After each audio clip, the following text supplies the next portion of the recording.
에스더서를 보면은 아하수에로 왕이 잠이 오지 않을 때 역대일기를 봤다라고 합니다. 그만큼 이 아하수에로 왕에게는 이 역대기가 잠을 불러다주는 책이었지 않나 좀 한번 생각해 봅니다. 그런데 지금 식사를 하시고 나셔서 역대기를 이제 들으시는 여러분들 심정을 제가 잘 고려하면서 열심히 강의하도록 하겠습니다. 우리 역대기는 아주 중요한 책입니다. 반복되는 이스라엘의 역사를 전혀 다른 관점으로 보고 있기 때문에 저는 역대기가 아주 중요하다라고 생각을 합니다. 이 시간 역대기를 통해서 하나님 마음을 알아가시는 귀한 시간 되기를 간절히 소망해 봅니다. 역대기의 위치를 좀 보도록 하겠습니다. 저희는 어제부터 시작해서 창세기 그리고 방금 열왕기 하까지 보셨습니다. 지금 저희가 볼 역대상과 역대하가 역사서에 여기에 위치해 있는 것을 보실 수가 있습니다. 옆에 보면은 사무엘하, 열왕기상, 열왕기하와 같은 자리에 위치하고 있는 것을 여러분들 보실 수가 있으실 겁니다. 이것을 미루어 봤을 때 역대상, 역대하 역시 이스라엘 역사를 동일하게 다루고 있다라는 것을 우리는 눈치채실 수가 있을 것입니다. 사무엘하 그리고 열왕기상, 열왕기하 밑에 보시면 역대상, 역대하가 있습니다. 이 역사서는 모두 다 이스라엘 역사에 대해서 다루고 있는 것을 우리는 볼 수가 있습니다. 그러나 이 역사서를 바라보는 관점이 다릅니다. 사무엘하, 열왕기상, 열왕기하는 포로기를 살고 있는 사람들에 대해서 이 이스라엘 역사를 소개한 책이고요. 역대상, 역대하는 포로 후기를 살아가고 있는 애들에게 전해지고 있는 이스라엘 역사입니다. 그래서 이 똑같은 이스라엘 역사를 다루고 있지만 이 포로 후기라는 상황과 관점이 다릅니다. 그렇게 우리는 이 이스라엘 역사를 바라보고 있는 두 가지 관점을 나눠서 사무엘하, 열왕기상, 열왕기하를 신명기 역사서라고 부르고 이 관점을 신명기 사관이라고 부릅니다. 역대상, 역대하는 역대기 역사서라고 부르고 이것을 우리는 역대기 사관이라고 부릅니다. 그럼 신명기 사관과 역대기 사관이 어떤 차이가 있는지 한번 보도록 하겠습니다. 신명기 사관과 역대기 사관의 차이점입니다. 신명기 사관은 결과적으로 신명기의 말씀에 따라서 역사의 평가가 이루어지는 것을 신명기 사관이라고 이야기를 합니다. 레위기 26장과 신명기 27장, 28장에 기록된 상벌이 강조되어서 율법을 순종하는 자에게는 축복이 임하고 불순종하는 자에게는 심판이 임한다라는 내용이 강조가 되고 있습니다. 즉 역사서의 신명기 역사서의 기준은 하나님과 이스라엘 백성들이 맺은 모세 언약의 말씀에 순종을 했을 때에 복을 받고 그렇지 않을 때에는 벌을 받는다라는 것을 우리는 알 수 있습니다. 멸망 이전에 기록된 여호수아, 사사기, 사무엘 상하 그리고 멸망 당시 포로기에 기록된 열왕기 상하는 순종과 불순종에 따른 인과응보적인 평가가 그 안에 있습니다. 즉 언약의 말씀을 벗어났을 때에 하나님 말씀으로 돌아오라는 내용이 그 안에 있는 것입니다. 아니면 어떻게 되는 거죠? 벌을 받는다. 이것이 바로 신명기 사관입니다. 절대로 무너지지 않을 것이다 라고 예루살렘 성전이 절대로 무너지지 않을 것이라고 이들은 확신을 했지만 결국은 무너졌습니다. 이 무너짐은 이스라엘 백성들의 범죄 때문이다라는 것을 알려주고 있습니다. 그러나 역시 말씀을 잘 지켰을 때에는 하나님께서 이들에게 복을 주신다라는 것을 우리는 알 수가 있습니다. 이런 인과응보적인 평가가 신명기 사관, 신명기 역사서의 평가가 되고 있습니다. 결국에는 하나님 말씀에 순종하지 않은 결과로 북이스라엘은 기원전 722년, 남유다는 기원전 586년에 망해서 그래서 바벨론의 포로로 잡혀가는 것을 보게 됩니다. 우리는 이 기간을 포로기라고 이름을 합니다. 포로기에 붙잡혀간 이스라엘 백성들이 이런 질문을 할 수 있을 것입니다. 하나님의 선언으로 우리가 가나안 땅을 유업으로 받았는데 왜 우리는 그 땅에서 쫓겨났어야만 했나? 하나님의 선민인 이스라엘인데 왜 우리가 타국으로 끌려와야 했나? 이런 질문을 할 수 있을 것입니다. 여기에 대해서 신명기 역사서라고 불리는 여호수아, 사사기, 사무엘하 그리고 열왕기 상하가 대답을 해주고 있습니다. 이스라엘이 멸망한 것은 하나님의 무능하심이 아니라 바로 이스라엘의 죄 때문이다 라는 것을 이 역대기 사관, 역대기 역사서에서 알려주고 있는 것을 우리는 보게 됩니다. 그 다음 역대기 역사서에 대해서 보도록 하겠습니다. 역대기 사관입니다. 기원전 538년 고레스의 칙령으로 인해 예레미야의 예언과 같이 70년 후에 유다 백성들은 바벨론 포로에서 다시 고향 땅 예루살렘으로 돌아오게 됩니다. 이들을 우리는 포로 귀환 공동체다라고 이렇게 이야기를 합니다. 이들은 성전을 재건하기 위해서 올라온 공동체입니다. 포로에서 돌아온 공동체는 예루살렘 성전과 성벽을 재건합니다. 그리고 공동체는 점점 더 회복되어져 갔습니다. 그런데 정작 중요한 것은 뭐냐면 이들은 돌아와서 성벽이 지어지고 성전이 지어지면은 다윗 왕조의 언약처럼 회복될 줄 알았어요. 그런데 다윗 왕조의 회복 기미가 보이지 않는 것입니다. 여전히 이들은 페르시아의 속국으로 살고 있습니다. 페르시아의 지배하에 있는 것입니다. 역대기는 이런 좌절 속에 살고 있는 사람들에게 답을 주기 위해서 기록되어졌습니다. 역대기 역사서의 특징을 본다면 신명기 역사서를 우리가 인과응보적이라고 했습니다. 그런데 역대기 역사서는 그렇지 않은가 했을 때에 오히려 더 인과응보적이다라고 우리는 이야기할 수 있습니다. 오히려 더 즉각적인 보응이 있습니다. 인과응보적인 입장에서 한 단계 더 발전된 입장입니다. 순종과 불순종에 따른 복과 저주를 넘어서 회개로 하나님을 찾는다면 하나님께서 용서와 회복으로 보응해 주시는 것을 볼 수가 있습니다. 그래서 열왕기 남유다 중에서 가장 악독한 왕이었던 므낫세 왕도 역대기에는 선한 왕으로 마무리가 되어지는 것을 우리는 볼 수 있습니다. 그렇다면 성경과 같은 시기에 역사를 기록하고 있음에도 불구하고 왜 관점이 다른 것일까요? 이유는 간단합니다. 바로 공동체가 처한 상황이 달랐기 때문입니다. 바로 포로기 그리고 포로 후기를 살고 있는 명확히 다른 상황이 있었기 때문에 이 역사서를 바라보는 관점이 달랐다는 것입니다. 그렇다면 우리는 이 두 가지의 관점을 어떻게 교회에서 전해야 할까? 간단합니다. 우리는 이 두 가지 사관을 균형 있게 전하면 되는 것입니다. 율법에 순종하면 복을 받고 불순종하면 징벌을 받는다는 이 신명기 사관과 하나님의 절대적 주권 하에 은혜를 받고 그리고 용서와 회복을 입을 수 있는 이 역대기 사관을 균형 있게 선포해야 할 필요가 있는 것입니다. 교회는 회개를 촉구하고 정의를 외치는 이 예언자적의 사명과 치유와 용기와 위로를 주는 제사장적 사명, 이 두 가지가 모두 함께 실행되어져야 한다는 것입니다. 이런 신명기 사관, 역대기 사관의 이해를 가지고 오늘 한번 역대기로 들어가 보도록 하겠습니다. 역대기의 이름입니다. 역대기의 이름, 히브리어 이름은 띠브레 하야밈입니다. 뜻은 그날들의 사건들이라는 뜻입니다. 헬라어로는 파랄레이 포메이논이라고 합니다. 이 뜻은 뭐냐? 간과한 것들, 빠진 것들입니다. 영어로는 크로노니컬스라고 이 표기를 했고 우리가 부르는 역대기는 밑에 보시면 이 한자를 그대로 번역해서 저희가 역대기라고 읽고 있습니다. 그래서 처음에 나온 책을 역대기상, 두 번째 나온 책을 역대기하 이렇게 명명하고 있습니다. 우리는 역대기를 볼 때마다 사무엘 하와 열왕기 상하에서 봤던 건데 다시 한번 반복되고 있는 것을 볼 수가 있습니다. 반복이 되니까 사실 중요하게 여기지 않았던 것도 사실입니다. 이미 사무엘 상하, 열왕기 상하에서 왕국의 멸망까지 봤습니다. 그런데 역대기에서 다시 한번 그 내용을 반복해서 다루고 있습니다. 그래서 그 내용이겠거니 하는 그런 생각도 참 많이 들었던 것이 사실입니다. 게다가 시작부터 족보가 9장에 걸쳐서 나옵니다. 그래서 족보를 넘기는 경우도 많이 있습니다. 위에서 보신 바와 같이 헬라어로 번역된 이름이 파랄레이 포메논이라고 합니다. 이것은 빠진 것들이라는 뜻입니다. 그래서 사무엘 하부터 열왕기 하까지 내용 중에서 빠졌거나 그 외의 것들을 따로 기록한 것이라고 생각을 했습니다.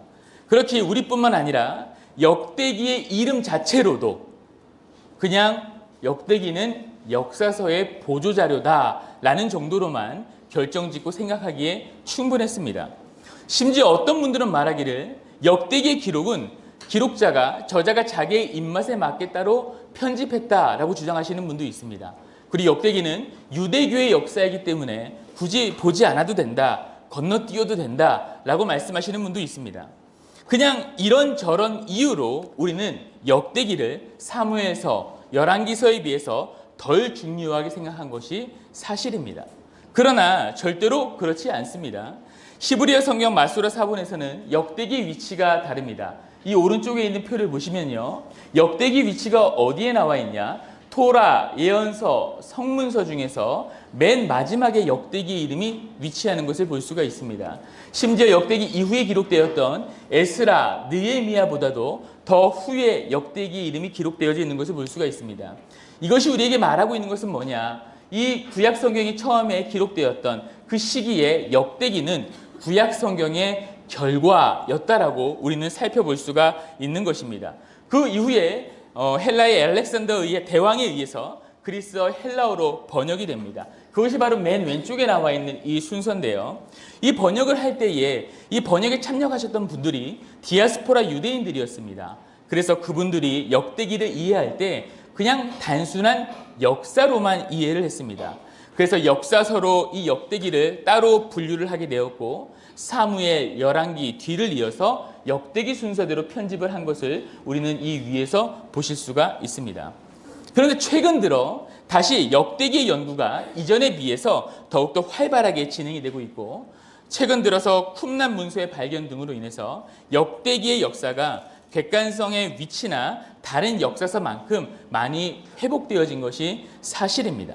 그렇기 때문에 역대기 역시 그냥 보조자료 그리고 빠진 것들이 아니라 독립된 또 다른 역사서로 볼 만한 가치가 있다는 것입니다. 역대기는 미리 말씀드린 바와 같이 50% 정도 사무엘 하 그리고 열왕기 상하와 이야기가 병행하시는 것을 볼 수가 있습니다. 역대기는 사무엘과 열왕기 하가 비교할 때 그 내용들이 생략되고 변화되고 추가되어서 편집한 부분이 있습니다. 그 부분을 잠깐 보도록 하겠습니다.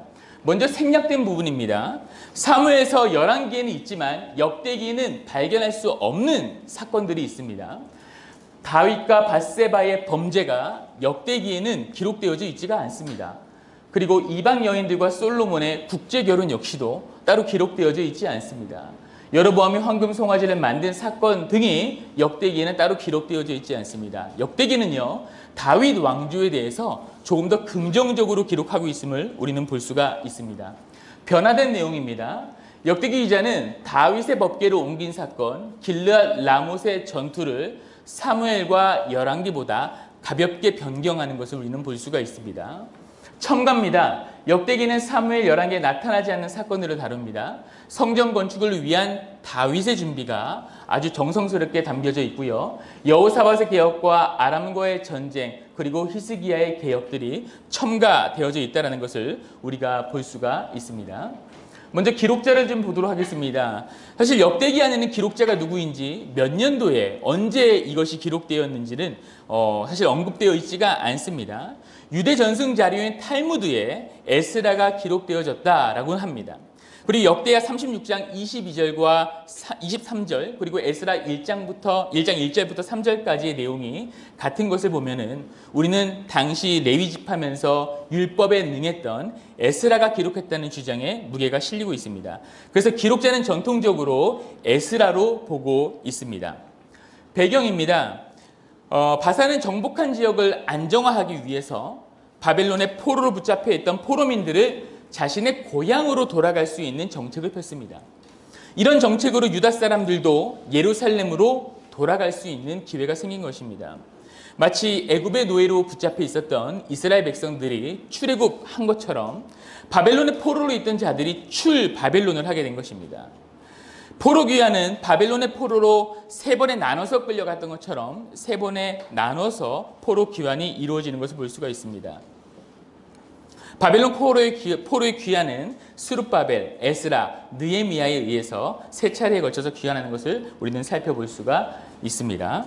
첫 번째, 537년 고레스의 명령에 의해서 예루살렘 성전 건축을 위해 총독 세스바살과 스룹바벨의 인도 아래 42,360명이 귀환을 하게 됩니다.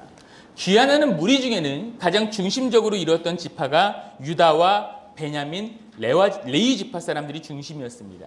그리고 멸망 당시 느부갓네살이 예루살렘에서 탈취해 갔던 성전 기물들도 같이 돌려 보내주는 것을 우리는 볼 수가 있습니다. 이들이 도착해서 성전을 짓습니다. 처음에는 솔로몬이 지었지만 두 번째 성전은 바벨론 포로에서 귀환한 유다 백성들이 짓기 시작합니다. 그런데 성전 건축이 순조롭지 않습니다. 사마리아 사람들이 반대를 합니다. 나도 성전 건축에 참여할 수 있게 해달라라고 하지만 스룹바벨이 그것을 거절합니다. 그러자 사마리아 사람들의 주도로 인해 이 성전 건축이 중단이 됩니다. 그래서 바사왕 다리우 2년까지 이런 방해로 인해서 성전 건축이 중단이 되고, 이때 학개 스가랴에 의해서 성전 건축에 대한 말씀이 전해지게 됩니다. 그리고 다리우 왕 6세 때 성전 건축이 완공을 하게 됩니다. 그리고 약 80년 후 에스라에 의해서 2차로 포로 귀환이 이루어지는 것을 볼 수가 있습니다. 그리고 14년 후 느헤미야에 의해서 기원전 444년에 세 번째 포로 귀환이 이루어집니다. 느헤미야가 수상궁에 있을 때에 하나님을 통해서 예루살렘 성벽이 불에 탔다라는 소식을 듣고 이 느헤미야가 울면서 금식하면서 기도하는 모습을 우리는 말씀을 통해서 볼 수 있습니다. 그때 아닥사스다 왕의 허락으로 인해서 예루살렘으로 귀환하는 것을 볼 수가 있습니다. 그래서 예루살렘 성과 성벽을 재건하는 모습을 볼 수 있습니다. 이로써 예루살렘 성전과 성벽의 회복을 이때 마치는 것을 보게 됩니다. 이런 우여곡절 때 포로 귀환 공동체는 예루살렘 성벽과 성전을 재건합니다. 그리고 공동체도 다시 회복이 되어져 갔습니다. 성전 건축을 하고 재건을 하고 어느 정도 안정이 되자 이들은 따로 원했던 것이 있습니다. 그것이 뭐냐면 바로 다윗 왕조의 회복이었습니다. 이전에 경제적으로, 정치적으로, 군사적으로 안정이 되었던 다윗 왕조의 회복이 성전이 재건이 되면은 다시 일어날 줄 알았습니다. 그런데 성전이 완공되어졌음에도 불구하고 여전히 페르시아의 속국으로 살고 있는 모습을 우리가 볼 수가 있게 됩니다. 그럴 때에 남유다에 살고 있었던 이스라엘 백성들이 이런 질문을 할 수가 있습니다. 우리는 아직도 하나님의 백성으로 존재하는 게 맞는가?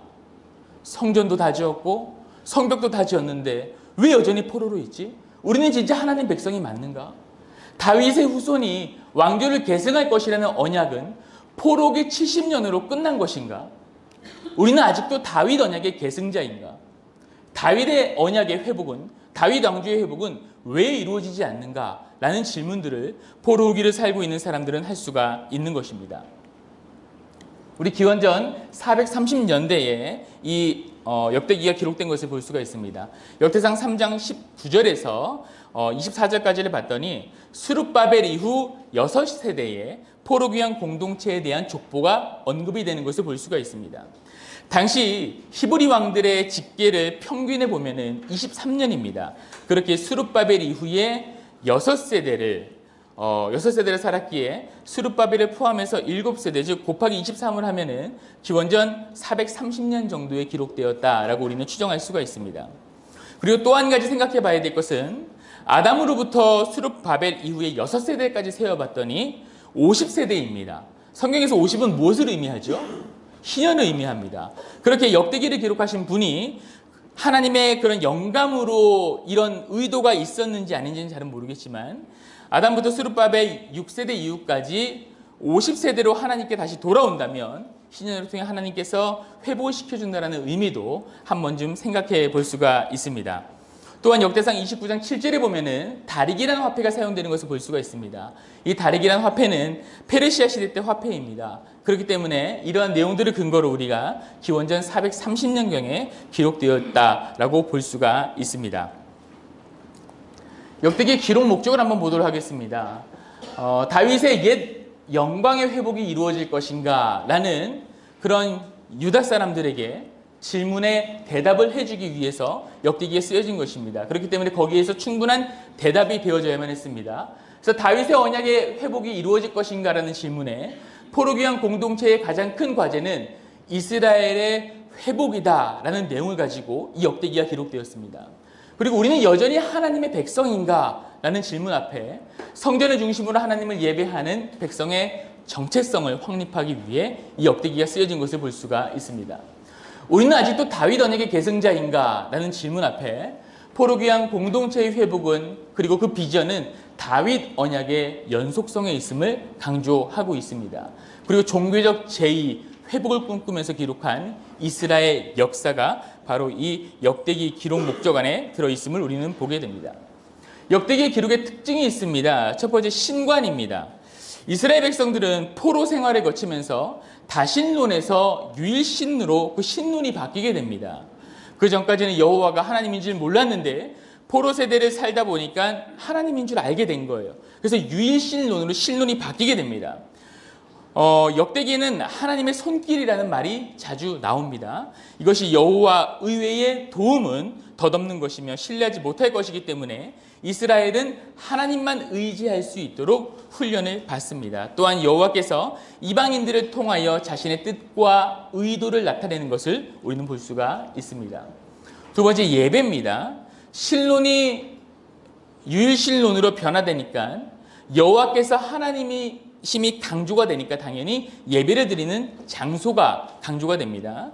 역대기상하는 예루살렘 성전을 유일한 예배의 중심지로 생각을 합니다.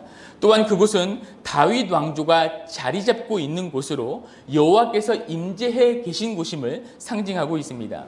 이 때문에 다윗 왕조와 온 이스라엘은 성전에서 여호와를 예배함으로 성전 공동체, 신앙 공동체의 일원으로서 서로 공동체의 일체감을 가졌습니다. 그러므로 성전은 늘 제사장과 레위인들과 온 백성이 여호와를 만나는 장소가 되었습니다. 다윗은 이스라엘 왕조의 전통과 성전 제2의 창시자이기도 합니다. 그렇기 때문에 역대기에는 이 다윗이 성전 제1을 창시한 부분이 강조되어져 있습니다. 그러나 역대기사가는 이 다윗의 성전 제2 전통을 더 강조하는 모습을 볼 수가 있습니다. 이유는 포로기 이후 왕정 제도가 소멸되었고 성전 중심의 신앙 공동체로서 변화 과정에서 하나님 중심으로 정치를 회복하기를 바랬기 때문입니다. 이런 변화에서 제사장들과 레위인들이 아주 중요한 위치에 있는 것을 우리는 볼 수가 있습니다. 세 번째 메시아 신앙입니다. 포로기한 공동체의 희망은 다윗에게 주신 하나님의 언약 안에 있었습니다. 비록 하나님을 예배하지 않음으로 포로 생활을 하는 징계를 받았지만 다윗에게는 사울처럼 버리겠다, 멸하겠다 이런 약속을 하지 않으십니다. 기도하고 하나님을 찾으면 용서해 주시겠다라고 이야기를 하십니다. 다윗의 후손 중에서 이스라엘을 영원히 다스릴 자가 나올 것이다 라는 언약은 그들에게 희망이 되었습니다. 하지만 현실은 통치자가 없었습니다. 역대기 기록 당시에 다윗 계열에 해당하는 스룹바벨 이후로 제사장들이 이스라엘을 다스렸고 이러한 권력은 중간사를 거치면서 공고해져 갔습니다. 역대기 기자는 다윗과 그 후손에게 하셨던 약속대로 다윗 왕조를 통한 이스라엘이 다시 회복될 것이다 라는 약속을 주고 있습니다. 이러한 이스라엘의 완전한 회복은 중간사를 거쳐 이스라엘을 회복시키고 구원시킬 수 있는 메시아 신앙으로 변화되는 것을 우리는 볼 수가 있습니다.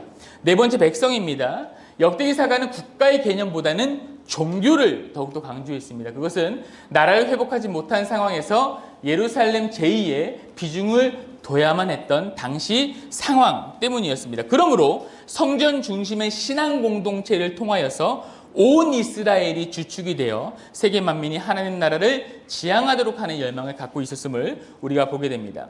다섯 번째, 심판과 회개입니다. 역대기사가는 신명기 사관인 인과응보 교리에서 한 단계 더 뛰어넘어서 백성들이 불순종으로 말미암아 파탄에 직면했을지라도 기도와 회개로 하나님을 찾는다면 하나님께서 용서와 회복을 해주신다는 은혜를 강조하고 있는 것을 보게 됩니다. 여섯 번째로 레위인의 설교입니다. 역대기에는 레위인의 설교다라고 하는 본문들이 있습니다. 나아가 크게 보면은 역대기는 전체가 레위인의 설교다라고도 볼 수가 있습니다. 이것은 역사적인 사건을 레위인의 입을 빌려서 해설함으로써 하나님의 백성의 중추 세력인 레위 지파를 더욱더 부각을 시키고 레위 지파의 중요성을 강조하고 있는 것이 바로 이 역대기입니다. 또한 역대기에는 이방인들을 통하여서 하나님의 뜻과 의도를 나타내신다는 사상이 보여집니다. 고레스로 인해서 포로가 돌아오는 것도 그렇고요. 즉 하나님께서 잘못된 길을 가는 백성을 벌하거나 징계하는 도구로 이방인들을 사용하시는 것도 우리는 볼 수가 있습니다. 그 다음 율법과 선지자의 강조입니다. 율법과 모세라는 단어의 언급을 말합니다. 열왕기상하 역대상하를 비교해보면 율법이라는 단어는 열왕기에 총 12번 나오지만 역대기에는 총 20번이 나오고 있음을 보게 됩니다. 그리고 모세라는 단어가 열왕기에는 10번, 역대기에는 21번 나오는 것을 볼 수가 있습니다. 그리고 왕들에 대한 선지자적 역할이 많이 나타납니다. 선지자의 예언 같은 시대를 다루고 사무엘하 열왕기 상하에 비해서 선지자의 예언이 더욱더 두드러지는 것을 우리가 볼 수가 있습니다. 우리 첫 절과 끝 절을 한번 읽어보도록 하겠습니다. 첫 절입니다. 아담, 셋, 에노스. 우리 끝 절 같이 읽겠습니다. 바사왕 고레스가 이같이 말하노니 하늘의 신 여호와께서 세상 만국을 내게 주셨고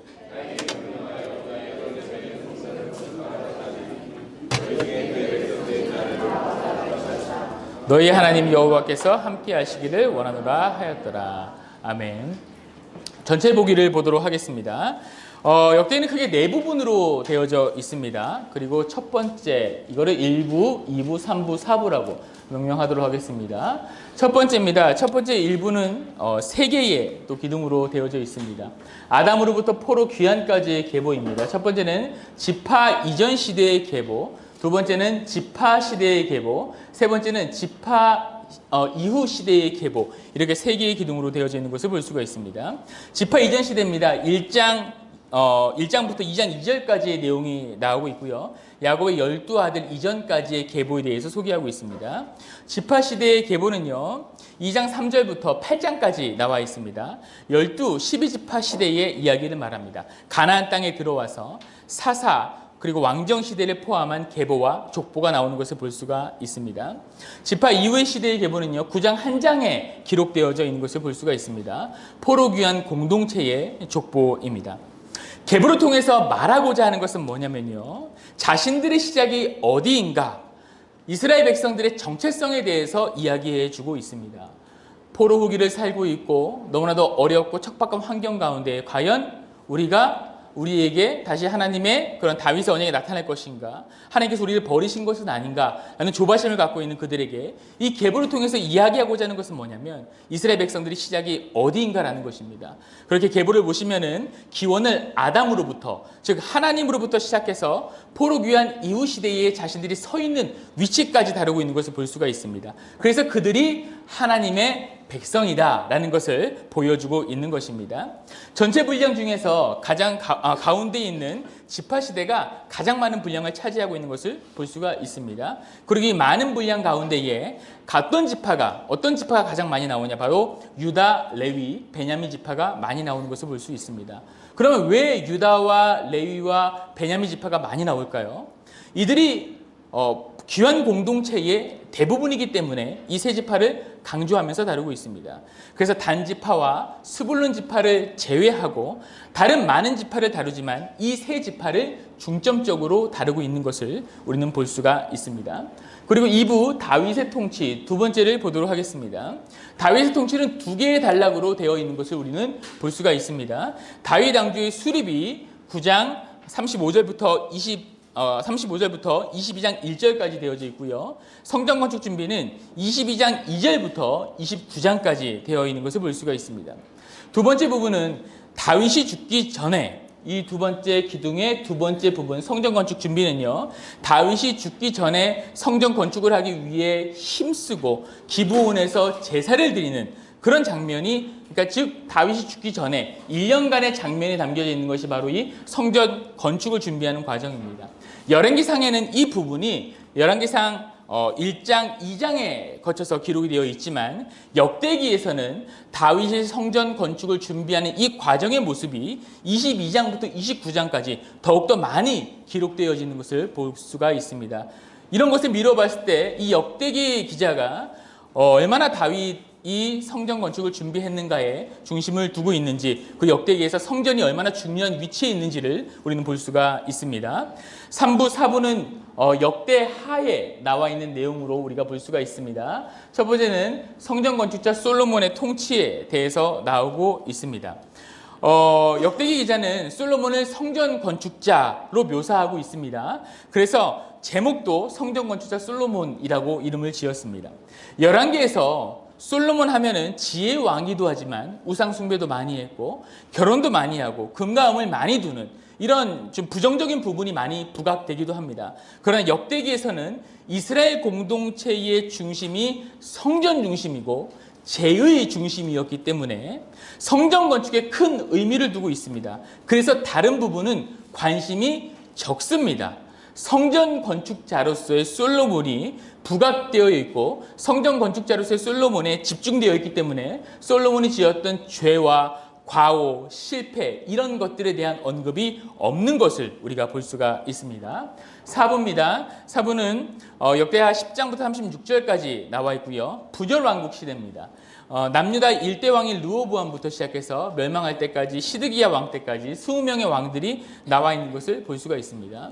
방금 여러분들 식사하기 전에 열왕기 상하를 통해서 보셨듯이 열왕기에서는 왕조를 나눌 때에 북이스라엘의 왕조를 중심으로 나눴습니다. 그래서 여로보암 왕조, 바하사 왕조, 오므리 왕조, 예후 왕조 이렇게 나눴죠. 그럼 역대기에서는 이 남유다 왕, 이 20명의 남유다 왕을 어떻게 구분하고 나누면 좋을까요? 첫 번째 1대부터 7대 아달랴까지를 나눠봤습니다. 먼저 나누는 기준은 주변 나라와의 관계에 의해서 나눈 것입니다. 그래서 첫 번째 나와 있는 르호보암부터 아달랴까지 이 7명의 왕은요, 이 당시 때 북이스라엘과 남유다의 관계가 짙었기 때문에 이 부분을 첫 번째 좀 이렇게 파트로 나눠봤고요. 두 번째 요아스에서부터 요담까지 8대 요아스부터 11대 요담까지는 주변에 있는 이웃한 나라들과의 관계, 주변 이웃한 나라들과 함께 뭐 싸우기도 하고 뭐 이제 그런 내용들이 나옵니다. 그래서 두 번째는 주변 나라들과 이웃한 관계에 따라서 요아스부터 요담까지 나누었습니다. 세 번째는 12대 아하스부터 15대 아몬까지 나눴습니다.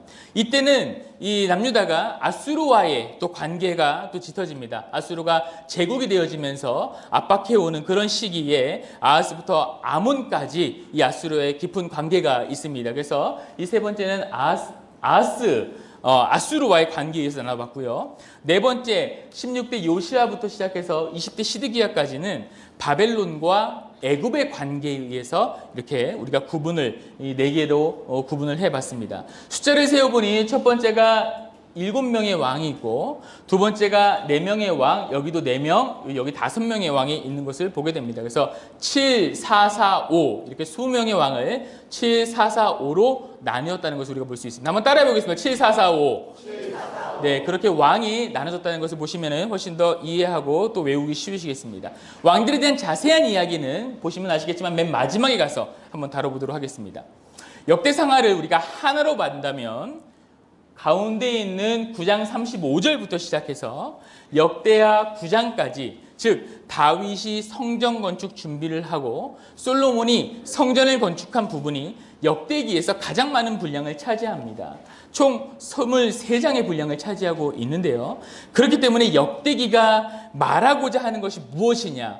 결국은 성전 건축에 대한 이야기, 그리고 이스라엘의 정체성에 대한 대답을 해주는 이야기의 구조로 나타나고 있다는 것을 우리는 기억하면 좋을 것 같습니다.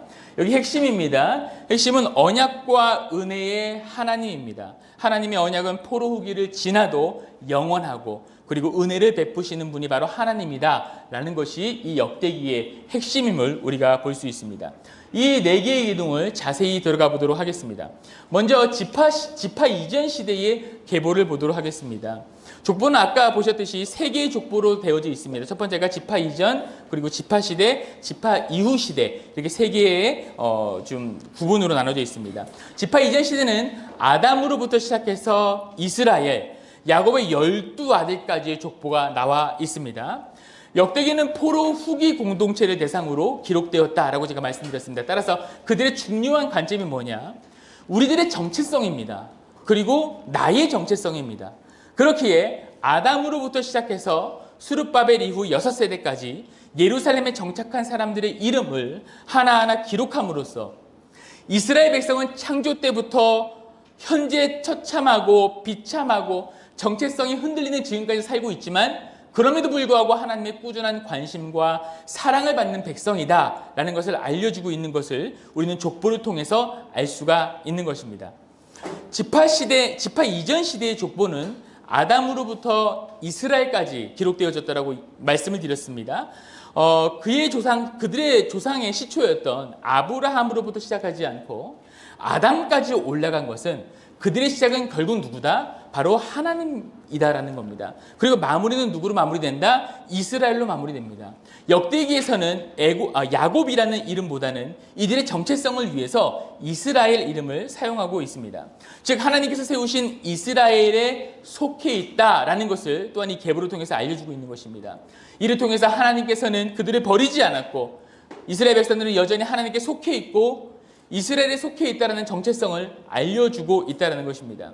역대기에 있는 족보는 성경에 있는 족보 가운데 가장 길지만 다른 족보들과는 약간 다른 모습을 보여주고 있습니다. 다른 족보들은 누구는 누구를 낳고 누구는 누구를 낳고 누구는 누구를 낳고 이런 형식으로 되어져 있지만 역대기 족보는 이런 수직적인 족보의 특징과 함께 수평적인 족보의 형식으로도 보이고 있습니다. 예를 들어서 노아의 세 아들인 셈과 함과 야벳을 이야기할 때 야벳을 먼저 이야기하고 다음에 함을 이야기하고 마지막에 셈을 이야기합니다. 셈과 함과 야벳이지만 야벳을 먼저 함을 그 다음 셈을 마지막에 이야기합니다. 이 아브라함의 족보를 보시면요. 아브라함은 이삭과 이스마엘을 낳았는데 그 다음에 이삭에 대한 족보로 바로 풀어가는 것이 아니라 이스마엘에 대한 족보를 세 절에 걸쳐서 설명을 합니다. 그리고 그것으로 끝나는 것이 아니라 아브라함의 첩에 낳은 그 구두라가 낳은 자손에 대해서도 2절에 걸쳐서 설명을 합니다. 또 그 뒤에 아브라함의 아들 이삭이 자녀를 낳았는데 에서와 이스라엘이라고 1절로 소개하더니 이어서 에서의 자손에 대해서 9절에 걸쳐서 설명을 하고 그리고 에서의 후손인 에돔 왕들에 대해서도 12절에 걸쳐서 나열을 하고 있는 것을 보게 됩니다. 그리고 나서야 야곱의 족보를 이야기하는 것을 우리는 볼 수가 있습니다. 그래서 이런 형식으로 족보가 되어져 있다는 것, 약간 특수성이 있는 것을 우리가 볼 수가 있습니다. 아브라함과 야곱과 이삭과 야곱으로 이어지는 이스라엘 족보에 있어서 아브라함 자손인 이스마엘과 그의 후처 구드라의 후손들을 함께 기록한 것은 약간 좀 특이한 것입니다. 또한 야곱의 형제 에서의 자손과 그의 후손 에돔을 다스리는 왕들도 또한 함께 기록되어져 있습니다. 이런 형식으로 족보와 계보를 풀어나가는 이유는 뭐냐면 포로 귀한 공동체에게 있어서 자칫 배타적이고 편협한 경향을 가질 수 있는 것을 바로잡기 위해서 이렇게 다양하게 기록이 되어져 있다는 것을 우리가 볼 수가 있습니다. 그 다음 지파 시대의 계보에 대해서 보도록 하겠습니다. 이스라엘의 12지파의 계보에 대해서 설명을 합니다. 이 족보 중에서 누구에 대한 관심이 가장 컸다? 바로 유다지파, 레위지파, 베냐민지파 이 세 지파에 대해서 관심이 가장 컸습니다. 그렇다면 이 세 지파만 존재했냐? 북이스라엘이 멸망할 당시에 남유다로 넘어왔던 사람들이 있었는데 그들도 바벨론의 포로로 끌려갔다가 같이 포로 귀환 때 돌아온 사람들도 있었습니다. 또한 북이스라엘 사람들이 아수르 시대 때 디글랏빌레셋 3세와 사르곤 왕에게 끌려가서 그들이 정착한 땅이 또한 바벨론이기도 합니다. 그렇기 때문에 귀환할 때 또 같이 오기도 했습니다. 북이스라엘 사람들 중에서 바벨론에 정착한 사람들 중에 남유다가 바벨론의 포로로 있다가 귀환할 때 이렇게 같이 온 것입니다. 그래서 북이스라엘이 다 없어지지 않고 비록 722년에 멸망을 했지만 더 없어지지 않고 여전히 존재하는 모습 또한 우리가 볼 수가 있습니다. 특이한 점이 있다면 단지파와 스불론 지파가 언급되어져 있지 않은 것은 우리가 또한 볼 수가 있습니다. 유다지파, 레위지파, 베냐민지파 이 세 지파가 가장 중점적으로 나와 있다. 그러면 중점적으로 나온 이유가 뭘까요? 바로 중요하고 이들이 포로 귀환 공동체의 핵심이 되고 있기 때문입니다. 그럼 이 지파별 분량수를 보도록 하겠습니다. 보시면은 유다 지파, 레위 지파, 베냐민 지파가 가장 많은 분량을 차지하고 있는 것을 볼 수가 있습니다. 유다 지파는 100절, 레위는 81절, 베냐민 지파는 50절입니다. 총 231구절로 73%를 차지하고 있습니다. 나머지 지파는 86구절이 나와 있습니다. 27%를 차지하고 있는 것을 우리가 볼 수가 있습니다. 특별히 아론과 다윗의 집안의 족보만 지파 시대부터 포로 후기까지 나오는 것도 우리가 볼 수 있습니다. 그래서 결국은 유다 지파, 레위 지파, 베냐민 지파가 포로 귀환 공동체의 핵심 인물, 우리는 이것으로 볼 수가 있습니다. 하나님의 구원의 계획을 통하여서 하나님께서는 이 세 지파를 중심적으로 인해서 구원을 이루어가고 있음을 우리가 볼 수가 있습니다. 유다 지파, 그리고 시므온 지파, 루브벤 지파, 갓 지파, 므낫세 지파 이런 순서로 나옵니다. 그리고 가운데에 레위 지파가 있는 것을 볼 수가 있습니다. 레위 지파가 가장 중앙에 위치하는 것도 특이한 구조입니다. 그리고 이사갈, 베냐민, 납달리, 므낫세, 에브라임 지파, 아셀 지파, 그리고 베냐민 지파가 나오는 것을 볼 수가 있습니다. 이 중에서도 유다 지파, 그리고 유다 지파에 가장 관심이 많은데 특별히 다윗과 솔로몬에 관심이 많았습니다. 그래서 유다 지파의 족보를 이야기하다가 다윗과 솔로몬의 후손들은 따로 족보를 떼어내서 기록하는 것을 우리는 볼 수가 있습니다. 그리고 이스라엘의 남쪽, 동쪽에 대한 지파 기록이 되고 있습니다. 그리고 레위 지파를 가운데 언급하고 있고 이어서 북쪽 지역의 지파를 기록을 합니다. 그리고 마지막에 베냐민 지파에 대해서 언급하는 것을 우리가 볼 수 있습니다. 유다와 베냐민 지파가 처음과 끝에 나오고 중앙에 레위 지파가 나옵니다. 이런 구조를 교차 대칭 구조라고 이야기를 합니다.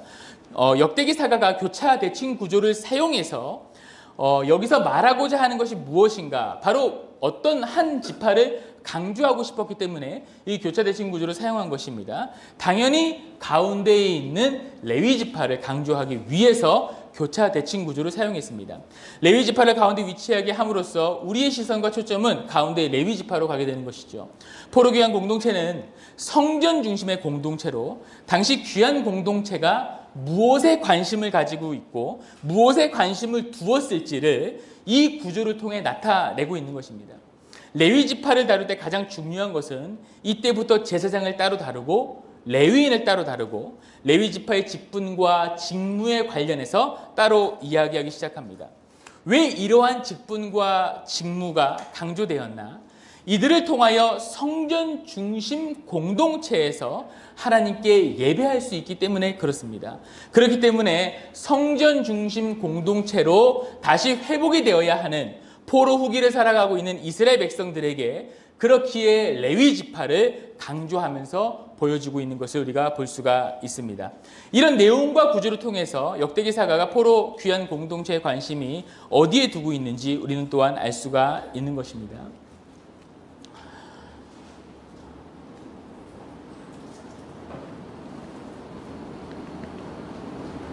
네, 우리 지파 시대 이후의 계보에 대해서 보도록 하겠습니다. 지파 이후 시대의 계보는 포로 생활 이후의 계보입니다. 지파 이후의 시대의 계보를 보면 포로 생활에서 돌아온 사람들이 나오는데 그들 중 처음 언급하고 있는 사람들이 제사장, 레위 사람들, 느디님 사람들이라고 이야기를 합니다. 느디님 사람들이란 용어의 뜻은 거룩하게 구별됨 이런 뜻입니다. 이 용어는 먼저 레위인에게 사용되었습니다. 그리고 가나안 정착한 뒤로는 성막이나 성전에서 섬기고 헌신된 종들에게 사용되었습니다. 대표적으로 기브온 사람들로 그들은 나무와 물을 나르는 일을 했습니다. 후에는 항복한 이방인들도 포함이 되어 있어 다윗을 비롯한 왕들과 다른 통치자들에게 이를 배정을 받았습니다. 느딘 사람들은 바벨론 포로 당시에 유다와 함께 포로로 잡혀갔다가 에스라의 인도로 220명이 귀환하는 것을 우리가 볼 수가 있습니다. 그리고 예루살렘에 정착한 제사장들, 레위 사람들, 회막 문지기들, 나머지 레위 사람들에 대해서 말씀하시면서 마지막으로 사울의 족보를 다루고 있는 것을 보게 됩니다. 다윗의 왕조로 시작하는데 다윗부터 시작하지 않고 사울의 족보로 시작을 합니다. 9장 35절 이하가 사울의 족보입니다. 그럼 사울의 족보를 왜 기록하고 있느냐? 우리가 지파 이전 시대나 지파 시대의 족보에서 자손을 나열하면서 아까 그 계단식 족보 배열을 보셨죠? 가장 중요한, 그런 맨 마지막에 가장 중요한, 그리고 그 다음에 이어질 자손을 맨 마지막에 기록했던 것처럼 지파시대 족보에서 베냐민 지파의 족보에서 사울로 마무리를 하면서 그 다음을 다윗으로 연결하고 있는 것을 우리는 볼 수가 있습니다. 사울의 족보는 사울로 끝나는 것이 아니라 다윗의 시작과 연결되어져 있는 것을 우리는 볼 수가 있습니다. 사울왕의 죽음을 통해서 우리는 역대기와 사무엘의 기록의 차이를 볼 수가 있습니다. 이미 우리는 사무엘상을 통해서 길보아 전투에서 우리 사울의 죽음을 다들 보았을 것입니다. 사무엘상 3장 16절에는 사울과 그의 세 아들과 무기를 든 자와 그의 모든 사람이 다 그날에 함께 죽었더라 라고 기록이 되어져 있고, 역대상 10장 6절에는 이와 같이 사울과 그의 세 아들과 그 온 집안이 함께 죽으니라 라고 기록되어져 있습니다. 이 두 말씀의 구절은 약간 뉘앙스의 차이가 있는 것을 볼 수가 있습니다. 사무엘서에서는 사울과 그의 세 아들이 죽고 이후에 사울의 집안이 차차 사라져가는 뉘앙스를 볼 수가 있습니다. 그러나 역대기에서는 그 온 집안이 함께 죽으니 라고 말하는 것을 볼 수가 있습니다. 그러니까 이렇게 표현함으로써 하나님의 진멸로 그들이 한 번에 사라진 것을 강조하기 위해 이런 뉘앙스로 표현이 되어졌다는 것을 볼 수 있습니다. 다윗이 왕이 오른 것이 왕이 찬탈이 아니라 하나님께서 다윗을 선택하셔서 다윗을 통하여서 이스라엘을 세우시는 것을 강조하고 있는 것을 우리는 볼 수가 있습니다. 그렇다면 사울의 죽음과 그 원인 그리고 실패는 무엇일까요? 역대상 10장 우리 13절부터 14절까지 기록되어져 있는 것을 한번 같이 읽어보도록 하겠습니다. 사울이 죽은 것은 여호와께 범죄하였기 때문이라.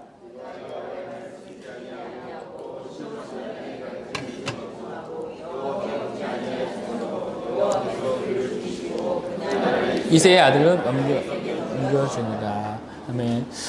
우리 사울의 범죄입니다. 첫째, 여호와의 말씀을 지키지 않았습니다. 그리고 둘째로 신접한 자에게 가르침을 받았습니다. 그리고 세 번째, 여호와를 의지하지 않았습니다. 그러니까 여호와께 묻지 않았습니다. 이것이 사울의 죄입니다. 그런데 이 죄가 사울만의 죄가 아니라 당시 이스라엘의 죄라고도 볼 수 있습니다. 사울이 여호와의 말씀을 지키지 않고 신접한 자의 가르침을 받고 여호와 하나님을 의지하지 않아서 사울과 그의 집안이 무너졌던 것처럼 이스라엘 또한 하나님 말씀을 지키지 않고 헛된 가르침을 받았고 여호와 하나님을 의지하지 않았기 때문에 멸망했다라는 것을 볼 수가 있습니다. 우리 세 번째를 보시면 여호와께 의지하지 않았다, 묻지 않았기 때문이다 라고 나와 있습니다. 사무엘상 28장 6절에 보면은 사울이 여호와께 묻자오되 대답하지 아니함으로 라고 기록이 되었습니다. 그 역대상 10장 14절은 여호와께 묻지 아니하였으므로 여호와께서 그를 죽이지 않으시고 라고 기록하고 있습니다. 사무엘상에서는 샤알을 사용해서 요구하다, 상의하다, 요청하다라는 뜻을 보여주고 있고요. 역대상에서는 다르시를 사용해서 찾다, 구하다 라고 강조하고 있는 것입니다. 즉 이 두 가지 말을 우리가 좀 만들어 조합을 해보면 사울은 하나님의 뜻을 구했지만 실제로는 하나님께 자신의 뜻을 요구했다라고 볼 수 있는 것입니다. 즉 입으로는 하나님의 뜻을 구했지만 마음으로는 하나님의 뜻을 구하지 않고 자기의 뜻이 하나님을 통해 이루어지기를 바랬다라는 것이요. 역대기는 사울의 죽음으로 이렇게 끝이 나는 것이 아니라 이새의 아들 다윗으로 새로운 시작을 알리고 있습니다. 사울의 죄 가운데에서 다윗을 택하시고 다윗과 언약을 맺으시는 것을 우리는 볼 수가 있는 것입니다. 다윗이 온 이스라엘의 왕이 되는 내용을 함께 보도록 하겠습니다. 우리 함께 읽어보도록 하겠습니다. 온 이스라엘이 헤브론에 모여 다윗을 보고 이르되 우리는 왕에 가까운 혈족이니라. 전에 고 사울이 왕이 되었을 때에도 이스라엘을 거느리고 출입하게 한 자가 왕이시었고 왕이 하나님 여호와께서도 왕에게 말씀하시기를 내가 내 백성 이스라엘의 목자가 되며 내 백성 이스라엘의 주권자가 되리라 하셨나이다 하니라. 이 이스라엘의 모든 장로가 헤브론에 있는 왕에게로 나아가매 헤브론에서 다윗이 그들과 여호와 앞에 언약을 맺음에 그들이 다윗에게 기름을 부어 이스라엘의 왕으로 삼으니 여호와께서 사무엘을 통하여 전하신 말씀대로 되었더라. 아멘. 온 이스라엘이 헤브론에 함께 모여 다윗을 왕으로 세웁니다. 사무엘상에 보면은 다윗이 먼저 유다 지파에서 7년 6개월 동안 왕으로 된 뒤에 그리고 33년 동안 왕을 했다라고 기록이 되어져 있지만 역대기에서는 온 이스라엘이 함께 모여 다윗을 왕으로 세우는 모습을 볼 수가 있습니다. 다윗이 왕이 되는 과정에서 지파 간의 갈등 속에서 왕이 된 것이 아니라 온 이스라엘 백성이 다윗을 왕으로 인정했고 하나님께서도 다윗을 왕으로 인정하신 것을 우리가 볼 수가 있습니다. 다윗이 예루살렘에 올라간 것도 혼자 올라간 것이 아니라 온 이스라엘이 함께 간 곳이라고 이야기를 합니다. 여부수 족속에 살았던 그 땅을 차지하는 것도 다윗 혼자 한 것이 아니라 온 이스라엘이 했다라고 기록하고 있습니다. 역대기에는 이처럼 온 이스라엘 사상이 나타나고 있습니다. 역대기에서는 온 이스라엘을 강조합니다. 바로 이스라엘 전체를 강조하는 것입니다. 이러한 이유는 역대기 기자가 이스라엘을 하나님의 백성으로 이해하고 있기 때문에 그렇습니다. 어떤 혈통에 의한 이스라엘이 아닌 하나님의 백성으로서의 이스라엘을 강조하고 있습니다. 그래서 다시 회복되어야 할 하나님 백성으로서의 공동체는 옛 다윗의 영토를 회복하는 것뿐만 아니라 흩어진 사람들까지도 포함을 합니다. 비록 포로 귀한 공동체의 핵심은 유다, 레위, 베냐민 지파였지만 다른 지파들도 동등한 자격을 잃지 않았어야 했습니다. 이러한 관심이 온 이스라엘 사상을 통해서 잘 표현되고 나타나고 있다. 이렇게 보시면 되겠습니다. 다윗이 왕이 되는 것도 헤브론에서 온 이스라엘의 지지를 받아서 왕이 되었습니다. 예루살렘 정복 또한 사무엘서에서는 다윗의 업적으로 말하고 있지만 역대기에서는 다윗과 온 이스라엘이 협력했다라고 말합니다. 그래서 다윗이 왕이 되는 과정에서 다윗을 도운 용사들은 유다 지파뿐만 아니라 다른 지파 사람들, 즉 온 이스라엘 용사들이 다윗과 협력한 것이다 라는 것을 강조하고 있는 것을 우리가 또한 볼 수가 있습니다. 다윗 왕조의 수비를 보도록 하겠습니다. 다윗 언약은 역대기의 핵심 주제입니다.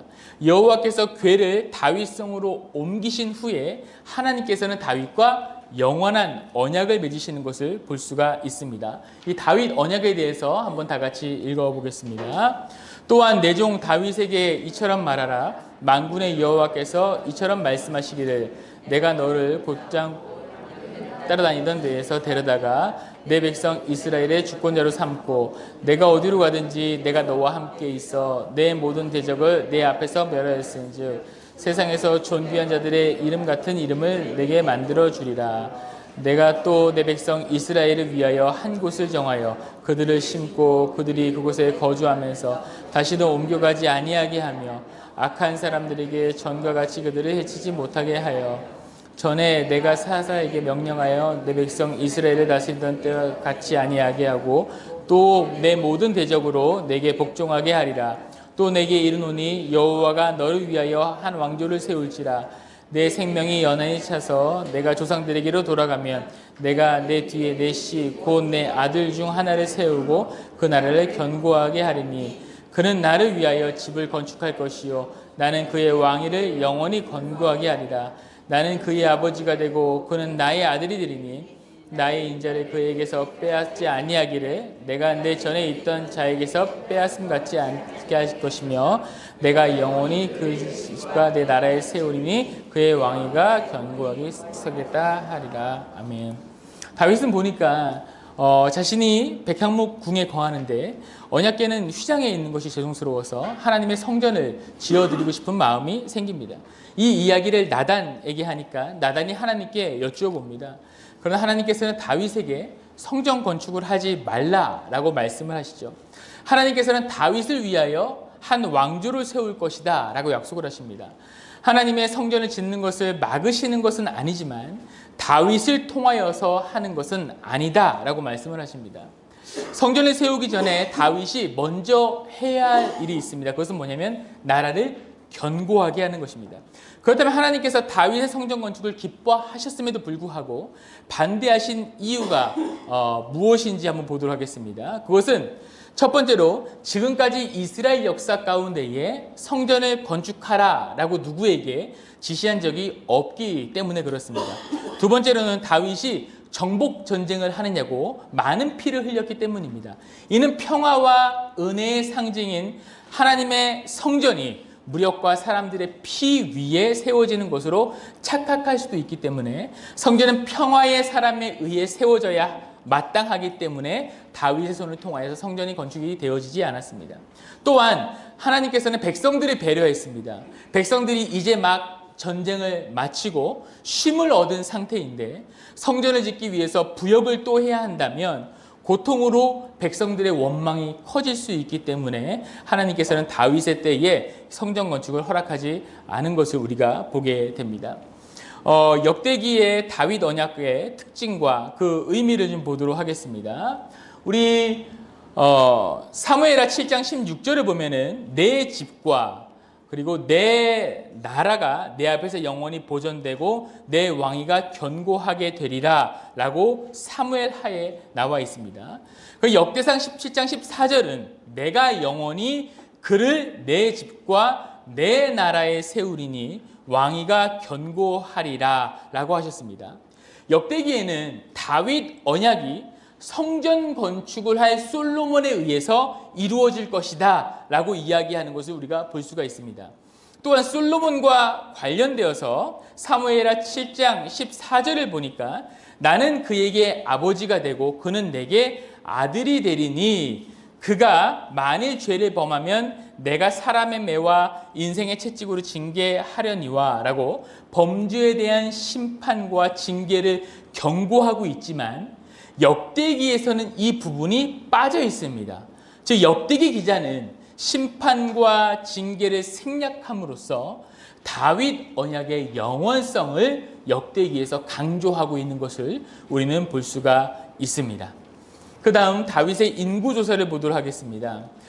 우리 역대상 21장 1절 함께 읽어보겠습니다. 사탄이 일어나 이스라엘을 대적하고 다윗을 충동하여 이스라엘을 계수하게 하니라. 사탄이 일어나서 이스라엘을 대적하고 다윗을 충동하여 인구조사를 하게 합니다.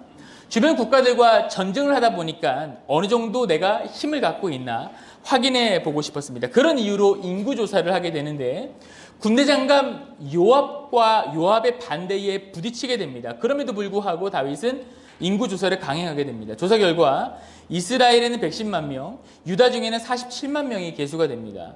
그런데 계수할 때 레위인과 베냐민은 계수하지 않았습니다.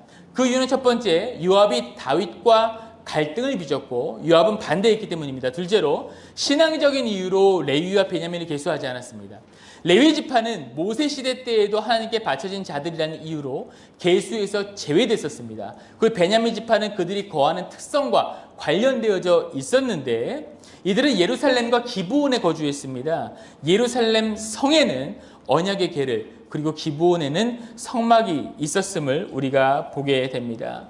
따라서 신앙적인 측면에서 합당치 못한 다윗의 명령을 애초부터 반대했던 요압은 베냐민 지파가 거하는 지경 모두 성소의 기능을 수행했기 때문에 이러한 지역에서 군사의 목적으로 인구가 조사되는 것을 그의 신앙의 입장에서는 주저했다라고 우리는 볼 수가 있습니다.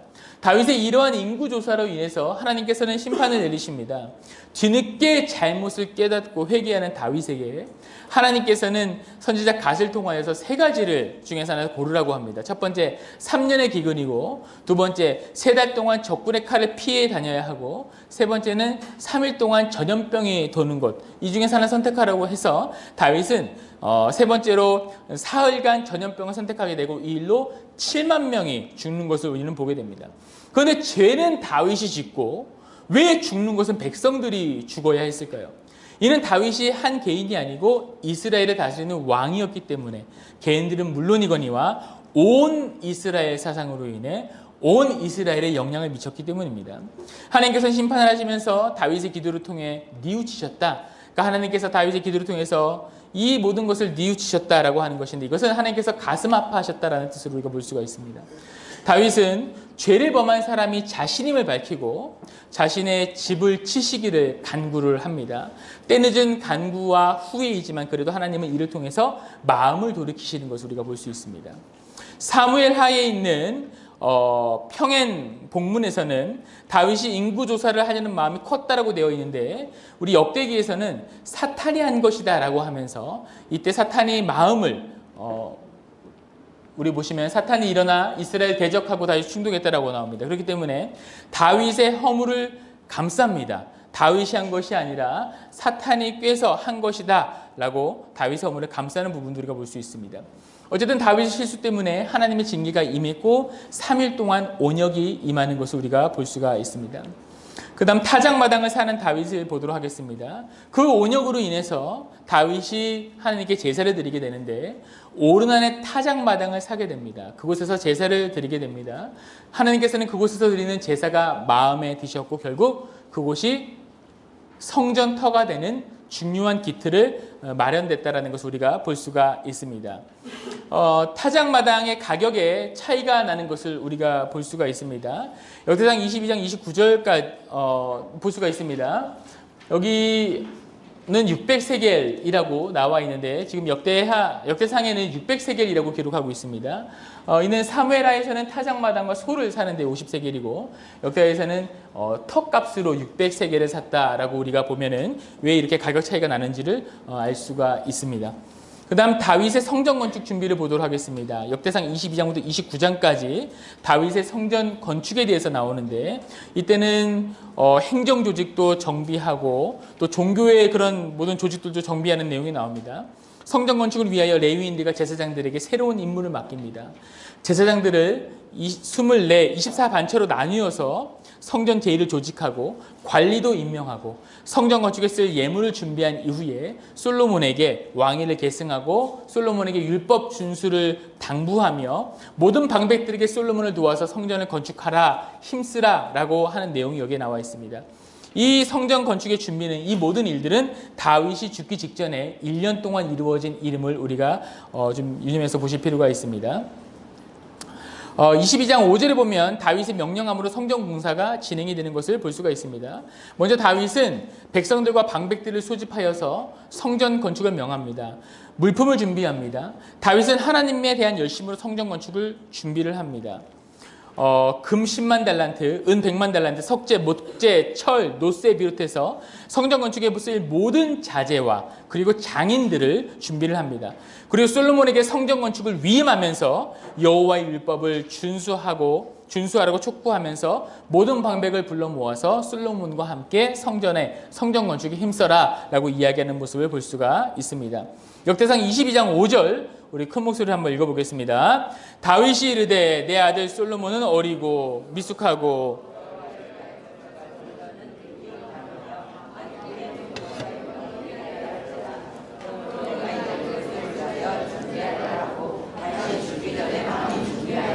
아멘. 이렇게 다윗이 준비하는 것을 우리가 볼 수가 있습니다.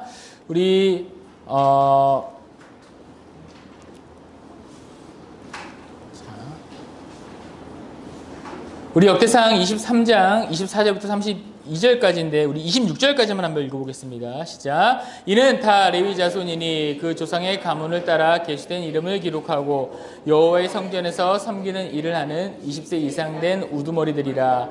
다윗이 이르기를 이스라엘 하나님 여호와께서 평강을 그의 다윗에게 주시고 예루살렘에 영원히 거하시나니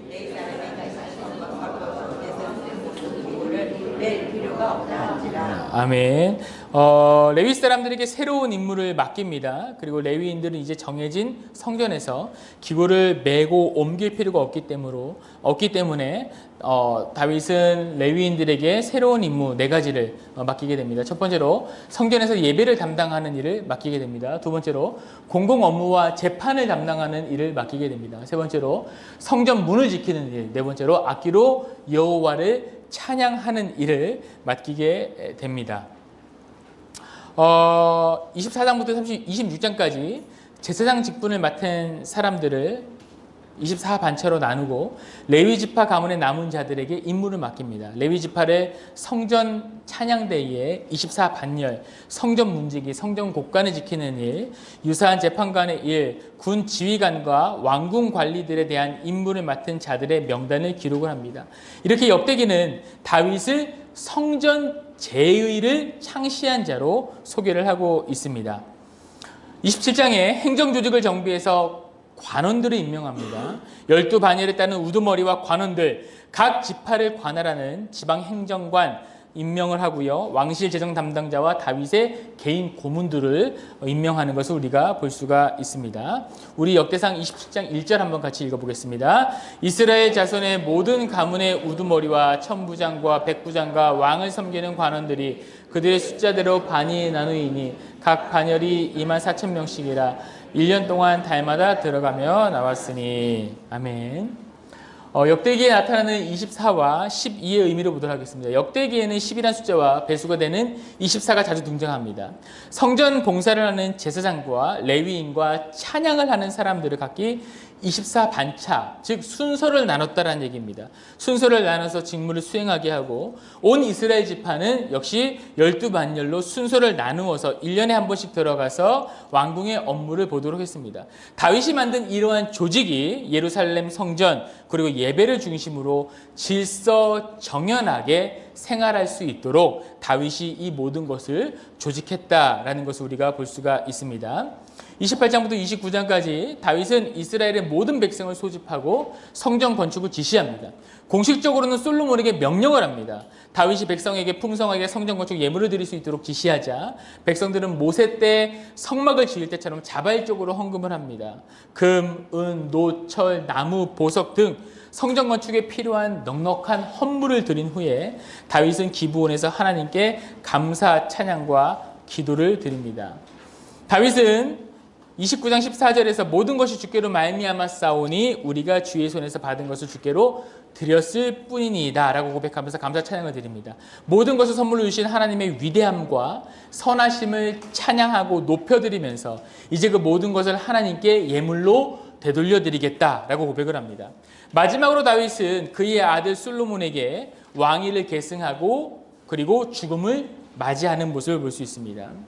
역대기 속 다윗의 기록을 보면 9장 35절부터 29장까지 총 20장 기록 가운데에 12장은 나라를 견고하게 하고 8장은 성전 건축 준비하는 것을 볼 수가 있습니다. 역대기에서는 다윗의 관심이 무엇인지, 얼마나 하나님의 성전을 위해서 그가 일생을 드렸는지, 그리고 하나님께서는 그러한 다윗을 통해 무엇을 하시고 온 이스라엘과 함께 성전 건축에 집중하며 제의를 만들며 그런 것을 이루어갔던 이야기가 담겨져 있는 것을 우리는 볼 수가 있습니다. 성전 건축에 있어서 신명기와 역대기 사관의 차이가 있습니다. 열왕기를 기록한 신명기 사관은 성전 건축의 모든 업적을 솔로몬에게 돌립니다. 다윗이 성전 건축을 하고자 하는 마음을 품었지만 성전 건축과 관련된 계획과 준비 그 모든 것은 공로가 솔로몬에게 가 있습니다. 반면 역대기 사관은 하나님의 영을 통하여 성전을 건축할 수 있는 모든 설계도, 성물, 준비를 다윗을 통해서 했고 다윗은 그것을 솔로몬에게 줬고 성전 건축자로 솔로몬을 이야기하고 있는 모습을 보게 됩니다. 마치 하나님께서 모세에게 성막의 설계도와 및 모든 성물을 가르쳐 주었듯이 솔로몬 또한 하나님의 영에 의해서 이루어진 것이죠. 솔로몬 성전 또한요. 이러한 하나님의 영으로 설계된 성전은 모세의 성막과 영속성을 갖게 됩니다. 역대기에서는 여호와께서 성전 건축자로 솔로몬을 선택하셨습니다. 그리고 성전의 모든 설계도와 성물의 설계도는 다윗에게 주셨습니다. 솔로몬은 이것을 전해받아서 성전을 건축한 것이다 라고 기록하고 있습니다. 그렇기에 신명기 사관에서는 성전 건축의 공을 솔로몬에게 돌리고 있지만 역대기 사관은 성전 건축의 공을 다윗과 솔로몬의 비중을 함께 두고 있다라는 것을 우리가 볼 수 있습니다. 역대기에 나오는 다윗 생애의 특징을 5가지로 정리할 수가 있습니다. 첫 번째, 다윗에 대한 긍정적인 평가입니다. 역대기 기자는 사무엘서와는 달리 다윗의 실수, 그의 가정에서 일어났던 불행한 사건들, 이스라엘의 내전에 대한 기록들 이런 것들은 생략하고 있습니다. 뿐만 아니라 모압 전쟁에 있어서도 모압 사람들을 학살했던 사무엘하 8장 2절의 기록 역시도 생략되어져 있습니다. 이것은 다윗의 도덕적인 세탁으로 볼 수가 있습니다. 두 번째, 사울과의 비교를 통하여서 다윗 왕조의 정당성을 보여주고 있습니다. 다윗의 일대기를 기록하면서 언약궤가 예루살렘에 놓이기까지는 사울과 비교를 통하여서 다윗 왕조의 정통성을 강조하고 있다라고 우리가 볼 수가 있습니다. 세 번째, 다윗의 일생은 성전 건축과 연관되어져 있음을 우리가 볼 수 있습니다. 언약궤를 옮기고 블레셋, 아람, 모압, 암몬과의 정복 전쟁 속에서도 그 정복 전쟁의 승리 역시도 오직 성전 건축을 위해 나라를 안정화시키기 위한 일임을 제시하고 있습니다. 또한 사무엘서에서는 다윗이 얻은 노획물들이 여호와께 바쳐진 것으로 기록되어져 있는 반면 역대기에서는 이것들이 솔로몬이 성전 기물로 만들었다라고 기록하고 있습니다. 또 인구조사를 한 일도 사탄이 격동함으로 한 일이며 또한 이 일로 인해 구입을 한 오르난의 타작마당 역시도 성전 건축 구입을 위한 일임을 강조하고 있는 것을 보게 됩니다. 네 번째, 분량에 있어서 역대기 기자는 성전 건축에 관심이 있는 것을 볼 수 있습니다.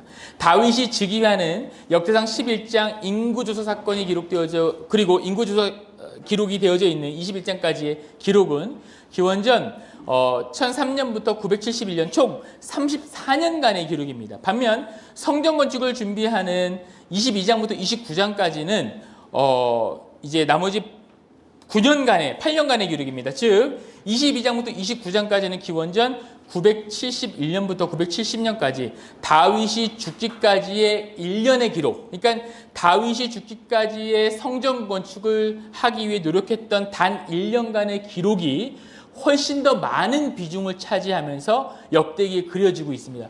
그 역시 우리가 볼 수 있는 것은 역대기는 뭐다? 다윗의 성전 건축에 중심을 갖고 있다. 지대한 관심을 갖고 있다라고 우리가 볼 수가 있습니다.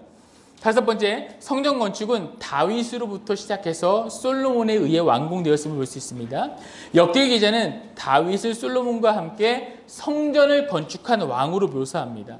다윗이 성전이 세워질 예루살렘을 정복했고 성전터로 사용되어질 오르난의 타작마당 역시도 다윗이 구입했습니다. 사울 시대에 방치되었던 언약궤를 옮겨왔습니다. 다윗은 솔로몬에게 성전을 건축을 부탁했습니다. 방백들을 모아서 백성들을 모아서 성전 건축을 솔로몬과 함께 하라라고 명령을 한 모습을 우리가 볼 수가 있습니다. 성전 건축을 위한 모든 제도, 모든 조직을 만들었습니다. 성전 제도를 만들었다는 것입니다. 이것은 앞으로 이동하지 않고 고정되어 있을 여호와의 전을 섬기기 위한 레위 지파 사람들을 위한 제도임을 우리가 볼 수가 있습니다. 다윗의 성전 제의 제도는 모세의 성막 제의 제도를 대신하게 되었으며 이후로 포로 귀환 공동체까지 내려옴을 우리가 볼 수가 있습니다. 이렇게 다윗이 솔로몬에게 성전 건축을 부탁하면서 다윗의 생을 마감하게 됩니다. 이제 솔로몬이 등극하게 됩니다. 역대하는 솔로몬의 통치부터 시작해서 남유다 20명의 왕까지 그리고 더 나아가서 고레스 조서까지 내용이 나와 있는 것을 볼 수가 있습니다. 먼저 솔로몬의 취임으로 시작을 합니다. 다윗이 죽고 솔로몬이 왕이 됩니다. 앞서 말씀드렸듯이 다윗의 통치 이야기가 성전 중심, 성전 건축이라는 것에 초점을 맞추었다면 다윗에 이어서 다윗 언약에 언급되어 있는 그 아들 솔로몬을 통해서 성전 건축이 어떻게 완성되어져 가는가, 이것이 바로 역대기 기자의 관심입니다. 그래서 성전 건축가 솔로몬이라고 이름을 지었다고 아까 말씀을 드렸습니다. 역대기에서는 솔로몬의 지혜와 부에 대해서 성전 건축을 위한 지혜와 부다라고 이야기를 합니다. 신명기사관에서는 이것을 나쁘게 보고 있지만 역대기에서는 성전 건축을 위해서 지혜를 얻었고 부까지 얻었다라고 이야기하고 있는 것입니다. 그래서 솔로몬을 순수한 성전 건축자로서 다윗의 언약의 계승자로서 솔로몬이 언급되어져 있다라고 하는 것이 역대기 기자의 관심입니다. 그러다 보니까 솔로몬의 잘못과 부정적인 것은 전혀 관심이 없습니다. 솔로몬의 죄, 많은 아내, 우상 숭배 이런 것이 나오지 않습니다. 더 나아가 열왕기에서는 이스라엘의 분열의 원인이 솔로몬 때문이었다라고 이야기를 하지만 역대기에서는 왕국 분열 원인이 르호보암과 여로보암에게 있다라고 이야기를 하고 있는 것입니다. 그래서 솔로몬에 대해서는 오로지 역대기에서는 뭐다? 성전 건축가다라고만 보시면 되겠습니다. 역대하 1장은 솔로몬의 취임과 통치, 그리고 3장부터 7장까지는 성전 건축, 그리고 8장부터 9장까지는 솔로몬의 통치와 죽음에 대해서 나와 있는 것을 볼 수가 있습니다. 열왕기에서도 솔로몬의 성전 건축이 기록되어져 있습니다. 그러나 자세히 기록되어져 있지 않습니다. 열왕기에서는 짧게 나옵니다. 그러나 역대기에서는 길게 많이 다루고 있는 것 역시도 우리가 중점적으로 볼 수가 있습니다. 솔로몬의 취임과 통치입니다. 솔로몬의 취임과 통치는 두 부분입니다. 솔로몬의 왕위 등극과 부귀 영화입니다. 역대하에 이제 열왕기에 나오는 아도니아 반역 사건 같은 거는 기록되어져 있지 않고 그냥 솔로몬이 바로 왕이 되었다라고 나오고 있습니다. 그리고 그가 하나님과 함께 이제 하시기 때문에 창대해져 갔다라는 것이 주된 내용을 이루고 있습니다. 그리고 열왕기하와 역대에 공통적으로 나오는 것이 뭐냐면 기브온 제사입니다. 일천번제, 우리 오전에 잘 들었던 내용인데요. 우리가 잘 아는 내용입니다. 성경에서는 이스라엘 왕이 기브온 산당에서 이제 백성들을 소집해서 제사를 드린 내용이 두 번 나옵니다. 첫 번째가 다윗이 죽기 직전에 기브온 산당에서 번제로 수송아리 1000마리, 수양 1000마리, 어린 양 1000마리와 그 전제를 드린 제사가 나오고, 두 번째로 솔로몬이 왕이 된 이후에 기브온 산당에서 1000마리의 희생으로 번제를 드린 내용이 나옵니다. 열왕기세에는 솔로몬의 번제 기록만 기록되어지는 반면에 역대기에서는 이 두 가지 제사가 다 기록되어져 있습니다. 다윗의 번제가 있은 후에 솔로몬에게 기름을 부어 왕으로 세우는 것을 보아서 기브온 산당에서 드려진 이 두 번의 제사, 다윗과 솔로몬의 제사는 비슷한 시기에 드려졌다라고 볼 수 있습니다. 이렇게 솔로몬이 기브온 산당에 올라서 1000번제를 드리고 하나님께서는 그날 밤에 솔로몬에게 나타나셔서 말씀을 하십니다. 우리 12절만 한번 같이 읽겠습니다. 그러므로 내가 내게 지혜와 지식을 주고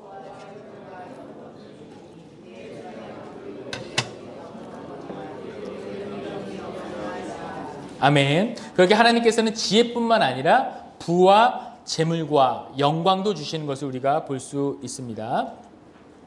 솔로몬의 부귀영화에 대해서 나오는데요. 우리 부귀영화에 대해서 한번 같이 읽어보겠습니다. 솔로몬이 병거와 마병을 모음에 병거가 1400대요. 함께 읽습니다. 마병이 12000명이라 병거성에도 두고 예루살렘 왕에게도 두었으며 왕이 예루살렘에서 은금을 돌같이 흔하게 하고 백향목을 평지에 뽕나무같이 많게 하였더라. 솔로몬의 말들은 애국과 구에서 사들였으니 왕의 무역상이 때로 값을 정하여 산 것이며 애굽이 사들인 병거는 한 대에 600세겔이요 말은 150세겔이라. 이와 같이 햇사람들의 모든 왕들과 아람 왕들을 위하여 그들의 손으로 되팔기도 하였더라. 아멘. 계속해서 솔로몬의 부와 영화에 대해서 나오고 있습니다. 그리고 솔로몬의 업적도 말씀하십니다. 그러나 방금 보신 부분은 신명기에서 여러분들 보셨듯이 신명기에 이제 왕의 규례에 대해서 새롭게 나오는 것을 볼 수가 있습니다. 신명기 17장에 왕의 규례에 대해서 나오는데 왕이 지켜야 할 법이 있습니다. 첫 번째로 병마를 많이 두면 안 되고, 그리고 은금을 많이 가지면 안 되고, 또 이제 여자도 가까이 많이 두어서는 안 되는 이 왕의 규례에 대해서 나옵니다. 그러나 사실 이 솔로몬은 이 모든 것을 다 어겼다라고 우리는 볼 수가 있습니다. 역대기의 관심은 이것을 미루어 봐서 우리가 알 수 있듯이 솔로몬의 신앙에 관심과 비중을 두고 있지 않습니다. 역대기에서는 하나님께서 함께 하심으로 말미암아 솔로몬이 하나님으로부터 복을 받았다라는 것입니다. 지혜와 부도 얻었다라는 것입니다. 그리고 이 지혜와 부가 뭘로 연결된다? 성전 건축으로 연결된다라는 것을 우리가 볼 수 있습니다. 그래서 성전 건축이 바로 뒤이어서 나오게 됩니다. 3장부터 7장까지 이어지는데요. 솔로몬은 다양한 건축을 했습니다. 성전도 건축하고 왕궁도 창고도 건축했습니다. 그런데 역대기에서는 관심이 오로지 뭐다? 성전 건축입니다. 우리 역대하 3장 1절 함께 읽겠습니다. 솔로몬이 예루살렘 모리아산에 여호와의 전을 건축하기를 시작하니 그곳은 전에 여호와께서 그의 아버지 다윗에게 나타나신 곳이요 여부스 사람 오르난의 타작 마당에 다윗이 정한 곳이라. 아멘. 이곳은 아브라함이 이삭을 바쳤던 곳입니다. 그리고 앞서 다윗의 일대기의 마지막에 오르난의 타작마당을 구입을 해서 거기서 하나님께 제사를 드렸던 장소이기도 합니다. 그리고 이곳에서 성전 건축이 이루어짐을 우리는 볼 수가 있습니다. 그럼 성전 건축은 언제 이루어졌냐? 바로 밑에 보시면 솔로몬이 왕이 오른 지 넷째 해 둘째 달 둘째 날 건축을 시작하였더라 라고 나오고 있습니다. 언약궤를 오베드돔 집에서 성전으로 옮기고 다윗이 장막을 지어서 두었습니다. 그리고 그 언약궤를 성전으로 옮깁니다. 이 언약궤를 누가 옮겼는지 보도록 하겠습니다. 우리 함께 읽겠습니다. 2절입니다. 이에 솔로몬이 여호와의 언약궤를 다윗성 곧 시온에서부터 메어 올리고자 하여 이스라엘 장로들과 모든 지파의 우두머리 곧 이스라엘 자손의 족장들을 다 예루살렘으로 소집하니. 아멘. 기본 산당 모세의 장막 안에 있던 성물들을 먼저 옮기고 언약궤가 마지막에 옮겨졌습니다. 언약궤를 옮길 때에도 온 이스라엘이 함께 옮기는 것을 볼 수가 있습니다. 그냥 왕이 혼자 옮긴 게 아닙니다. 이스라엘 모든 지파가 함께 언약궤로 옮겼습니다. 언약궤는 제사를 지내고 옮기는데 그때 드린 제물은 셀 수 없다라고 기록하고 있습니다. 성전 봉헌식, 낙성식에 드렸던 화목 제물도 많지만 이때 드렸던 번제물은 셀 수 없이 많았다라고 기록하고 있습니다. 그리고 여호와의 영광이 그 성전에 임하게 되고 성전에서 제사장들이 스스로 정결하게 나오니까 찬양대가 찬양을 하기 시작합니다. 그리고 이후에 솔로몬의 기도가 나옵니다. 열왕기상과 역대하에 나오는 솔로몬의 기도는 동일합니다. 첨가된 부분도 있지만 그 주된 내용은 변하지 않는 것을 우리가 볼 수 있습니다. 우리 함께 6장 42절 함께 읽겠습니다. 여호와 하나님이여 주의 기름 부음을 받은 자에게 얼굴을 돌리지 마옵시고 주의 종 다윗에게 베푸신 은총을 기억하옵소서 하였더라. 아멘. 솔로몬의 이 기도는 이 성전이 하나님의 지배되게 해달라는 것과 이곳을 향하여 우리가 기도할 때에 하나님께서 이 기도에 응답해 주소서라고 솔로몬은 기도를 합니다. 역대기의 관심은 기도 응답입니다. 우리가 하나님께 기도하면 우리의 기도를 하나님께서 응답하시고 일하시고 그리고 솔로몬은 이러한 기도를 이스라엘 사람들에게 알려주고 있는 것입니다. 포로 후기를 살아가고 있는 지금 이 공동체는 스룹바벨이 새롭게 세워졌습니다. 그리고 그 성전에서 기도하고 하나님을 찾으면 하나님께서 우리를 만나주시고 우리 기도에 응답하게 해주신다는 이 믿음을 솔로몬의 기도, 솔로몬의 믿음을 통하여서 포로 후기를 살아가고 있는 이들에게, 포로 후기를 살아가면서 이 말씀을 받을 그들에게 너희들이 성전에서 기도를 하면 하나님께서 기도를 응답해 주신다라는 그런 믿음을 갖게 했다라는 것입니다. 솔로몬의 기도 이후에 낙성식 때 이제 봉헌식이죠. 백성들을 축복하는 이야기를 합니다. 하나님께서는 밤에 솔로몬에게 나타나셔서 말씀을 하십니다. 우리 12절 14절 읽어볼게요. 12절입니다.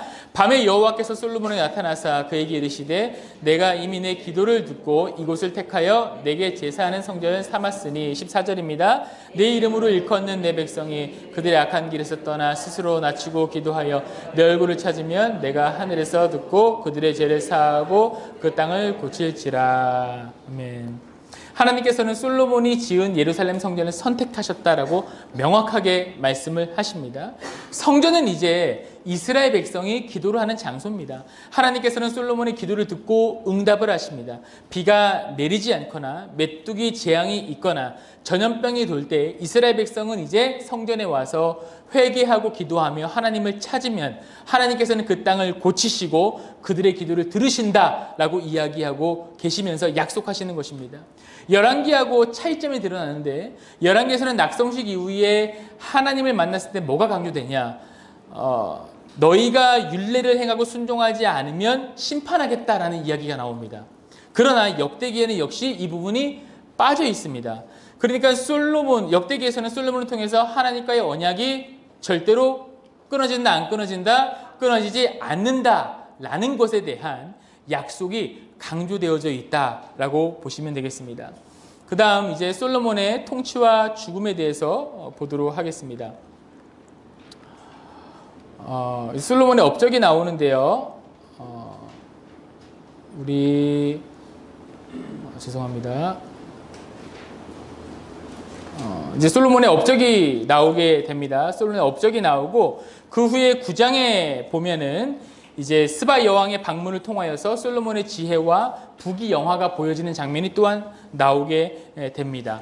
그러면서 이제 솔로몬의 죽음으로 가는 부분이 나옵니다. 솔로몬의 죽음입니다. 우리 역대하 9장 25절부터 28절까지를 함께 읽겠습니다. 솔로몬의 병검에는 말은 외양간 4천이요 마병은 12,000명이라 병거성에도 두고 예루살렘 왕위도 두었으며 솔로몬이 유브라데 강에서부터 블레셋 땅과 애굽 지경까지의 모든 왕을 다스렸으며 왕이 예루살렘에서 은을 돌같이 흔하게 하고 백향목을 평지에 뽕나무 같게 많이 하였더라. 솔로몬을 위하여 애굽과 각국에서 말들을 가져왔더라. 아멘. 역대기 기자는 솔로몬의 마지막을 열왕기와는 다르게 마무리하고 있습니다. 방금 읽으셔서 아시겠지만 솔로몬의 마무리가 굉장히 지혜와 부를 누린 경건한 왕으로 마무리되어져 있는 것을 보게 됩니다. 역대기 사가의 이러한 결론은 솔로몬에 대하여서 다음과 같이 세 가지 사실을 강조하고 있는 것을 보게 됩니다. 첫 번째로 솔로몬은 다윗과 마찬가지로 여호와 하나님께서 직접 선택하여 왕으로 세우셨다는 것입니다.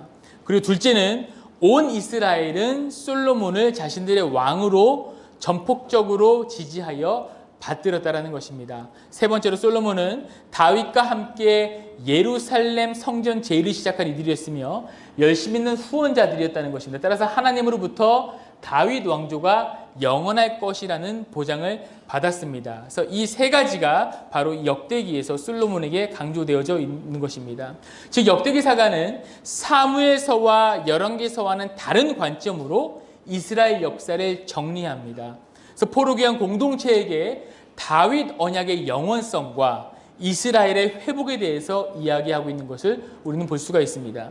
솔로몬이 죽은 후에 가장 큰 사건을 우리가 이야기하라고 한다면 솔로몬이 죽은 후에 가장 큰 사건은 뭘까요? 바로 남과 북이 나뉘어지는 사건을 우리가 볼 수 있습니다. 열왕기에서는 왕국 분열의 원인을 솔로몬이라고 이야기를 한다고 말씀드렸습니다. 우상의 산당을 지었고 결국엔 하나님을 떠나고 우상 숭배를 하며 하나님의 사람의 경고를 2번이나 무시하자 이 일로 하나님께서 심판을 내리시는 일을 우리가 볼 수가 있습니다. 그러나 역대기에서는 왕국 분열의 원인을 르호보암과 여로보암 왕으로 지목하고 있는 것을 우리는 볼 수가 있습니다. 우리 분열왕국 이후에 남유다의 왕들에 대해서 한번 같이 보도록 하겠습니다. 우리 왕들의 평가 기준을 좀 볼 텐데요. 열왕기 하의 왕들의 평가 기준은 그러니까 어떤 왕은 선하고 어떤 왕은 악했냐라고 이것을 나누어 볼 텐데 그 기준이 무엇인가? 열왕기에서는 평가 기준이 뭐였냐면 다윗처럼 그리고 여로보암처럼이라는 기준을 가지고 선한 악, 악한 악으로 나눴습니다. 그런데 역대기에서는 평가 기준이 하나님 말씀에 과연 순종했는가? 그래서 역대기는 은혜와 회복만을 강조하는 것이 아니라 하나님의 율법과 언약의 순종에 대해서 굉장히 많은 강조를 하고 있는 것을 우리가 볼 수 있습니다. 그리고 두 번째, 스스로 겸비했는가입니다. 겸비는 뭐냐면 스스로 낮추면서 복종하는 자의 모습이라는 것입니다. 그래서 이 두 가지 기준으로 우리 남유다의 20명의 왕들을 나누는 것을 우리가 볼 수가 있습니다. 아까 말씀을 드렸듯이 남유다 왕은 20명입니다. 그리고 7, 4, 4, 5로 나눈다고 말씀을 드렸습니다. 르호보암과 아비야, 아사, 여호사밧, 여호람, 아하시야, 아달랴입니다. 이 선악, 악악 이게 나누어진 기준은 뭐냐면 아까 제가 방금 말씀드렸던 그런 기준에 의해서 나눠졌고 여로보암이 처음에는 선했지만 마지막은 악한 길로 갔다라는 기준을 통해서 우리가 볼 수 있다는 것입니다. 그래서 아비야도 선했지만 악으로 가는 왕이고 아사도 선했지만 악으로 가고 여호사밧은 선했고 여호람은 악했고 아하시 악했고 아달랴 악했다. 이렇게 이 표는 여러분들 보시면 될 것 같습니다. 그리고 아까도 말씀드렸듯이 처음에 7명의 왕은 북이스라엘 관계를 통하여서 7명의 왕을 나눴다고 했습니다. 그래서 북이스라엘과 대적을 하고 있느냐 혹은 동맹을 하고 있느냐에 따라서 우리가 7명의 왕을 다뤘다라는 것을 볼 수가 있습니다. 그 다음에 요아스에서부터 요담까지입니다. 8대 요아스부터 11대 요담까지입니다. 요아스 역시 선한 왕이었지만 악하게 갔고 아마샤도 선하지만 악으로 갔고 우시야도 선악 그리고 요담은 선으로 가는 것을 보게 됩니다. 아까 말씀드렸듯이 주변 이웃한 나라들과의 관계에 의해서 두 번째 그룹을 나누었습니다. 발람과 진압의 반복입니다. 주변 나라들과요. 다윗과 솔로몬 통치 시대에는 블레셋, 암몬, 모압, 아라비아, 아람 다 유다의 속국이었습니다. 그런데 르호보암 때부터 시작해서 이제 7대까지 그러니까 요아스 전까지 아달랴까지 가게 되면 유다의 힘이 약해집니다. 약해진 틈을 타서 주변 나라들이 전쟁을 일으키게 됩니다. 그래서 그 나라들을 진압하는 과정에서 이렇게 이웃하는 나라들과 함께 구조를 나눴다라는 것을 볼 수가 있습니다. 그 다음 아하스부터 아문까지입니다. 12대 아하스, 15대 아문까지인데요. 악악, 선악, 악선, 악악 하는 모습을 볼 수가 있습니다. 아까 말씀드렸듯이 주변에 이제 아수르라는 제국이 이제 발현을 하면서 이 아수르와 이 남유다의 관계를 통하여서 아하스부터 아문까지 나눴다라고 말씀을 드렸습니다. 그리고 이제 요시야부터 시드기야까지의 구조입니다. 요시야, 여호와스, 여호와김, 여호야긴, 시드기야인데 선선 아각. 그리고 이때는 바벨론의 포로로 끌려갔기 때문에 바벨론과, 그리고 이때는 밑에 이 애굽과의 관계도 반영하고 있기 때문에 이 바벨론과 이 애굽과의 관계를 같이 언급해서 이 마지막 그룹을 만들었습니다. 그래서 7, 4, 4, 5라는 구조로 만들었습니다. 처음부터 끝까지 선했던 왕이 두 명이 나왔는데 바로 누구냐면은 여기 보시면은 이제 여호사밧 왕이 선선이고, 그리고 요담이 선선이고, 또 요시야 왕이 선선임을 우리가 볼 수 있습니다. 이 역대기에서 강조하는 몇 사람이 있는데 바로 여호사밧과 히스기야와 요시야를 강조하고 있음을 우리가 볼 수가 있습니다. 첫 번째, 르호보암부터 아달랴까지의 구조를 보도록 하겠습니다. 1대 르호보암, 아비야, 아사, 여호사밧, 여호람, 아하시야, 아달랴까지 나와 있는 구조에 대해서 먼저 좀 보도록 하겠습니다. 르호보암입니다. 르호보암은 선한 데서 이제 악한 걸로 넘어갔다라고 말씀드렸습니다. 솔로몬 이후에 이제 르호보암이 왕이 됩니다. 르호보암은 솔로몬의 아들이죠. 솔로몬이 죽고 그 다음에 왕이 됩니다. 새롭게 왕조가 바뀌니까 그동안 솔로몬의 다스렸던 그 남유다의 영화, 성전 건축을 위해서 중세, 그러니까 세금을 많이 내서 고생했던 사람들이 이 기회를, 왕권이 바뀌는 틈을 타서 하소연을 합니다. 좀 세금을 좀 적게 낼 수 있게 해달라. 그리고 그때 대변자가 누구였냐? 여로보암이었습니다. 여로보암은 솔로몬의 신하였습니다. 실로의 선지자 아히야가 열지파의 왕이 될 것이라는 것을 예언한 인물이기도 합니다. 르호보암은 그렇게 찾아가서 고한 여로보암에게 너의 의견을 알겠으니 3일 후에 찾아와라 라고 이야기를 합니다. 그가 르호보암은 솔로몬의 고문이었던 노신들, 그리고 젊은 사람들의, 신하들의 의견을 물어봅니다. 르호보암은 이 노신들의 의견에 따르는 것이 아니라 젊은 신하들과의 의견을 함께 해서 3일 후에 찾아온 여로보암에게 이렇게 이야기합니다. 오히려 내가 너희들에게 더욱더 무거운 세금과 엄벌을 내리겠다라고 이야기를 합니다. 그래서 이러한 일들로 인해서 여로보암과 르호보암이 갈리게 되는 것입니다. 성경을 보면 1장 13절부터 17절까지 11개에는 나오지 않는 내용이 나옵니다. 그 내용이 바로 뭐냐면 제사장들과 레위 사람들이 유다로 내려왔다는 내용입니다. 그러니까 남과 북으로 나뉘고 여로보암이 거짓된 종교를 세우고 거짓된 절기를 만드니까 하나님을 사모하는 자들이 어디로 이동을 하냐? 남쪽으로 이주해서 남쪽으로 내려오게 됩니다.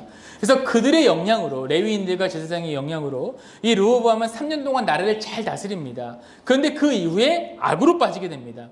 르호보암이 나라가 견고하고 세력이 강해짐에 그가 여호와의 율법을 버리니 온 이스라엘이 그를 본받은지라 라고 하는 이야기가 바로 그 이후에 나온 이야기라는 것을 볼 수 있습니다. 그래서 르호보암은 선했지만 마지막 가서는 악했던 왕으로 기록되어져 있습니다.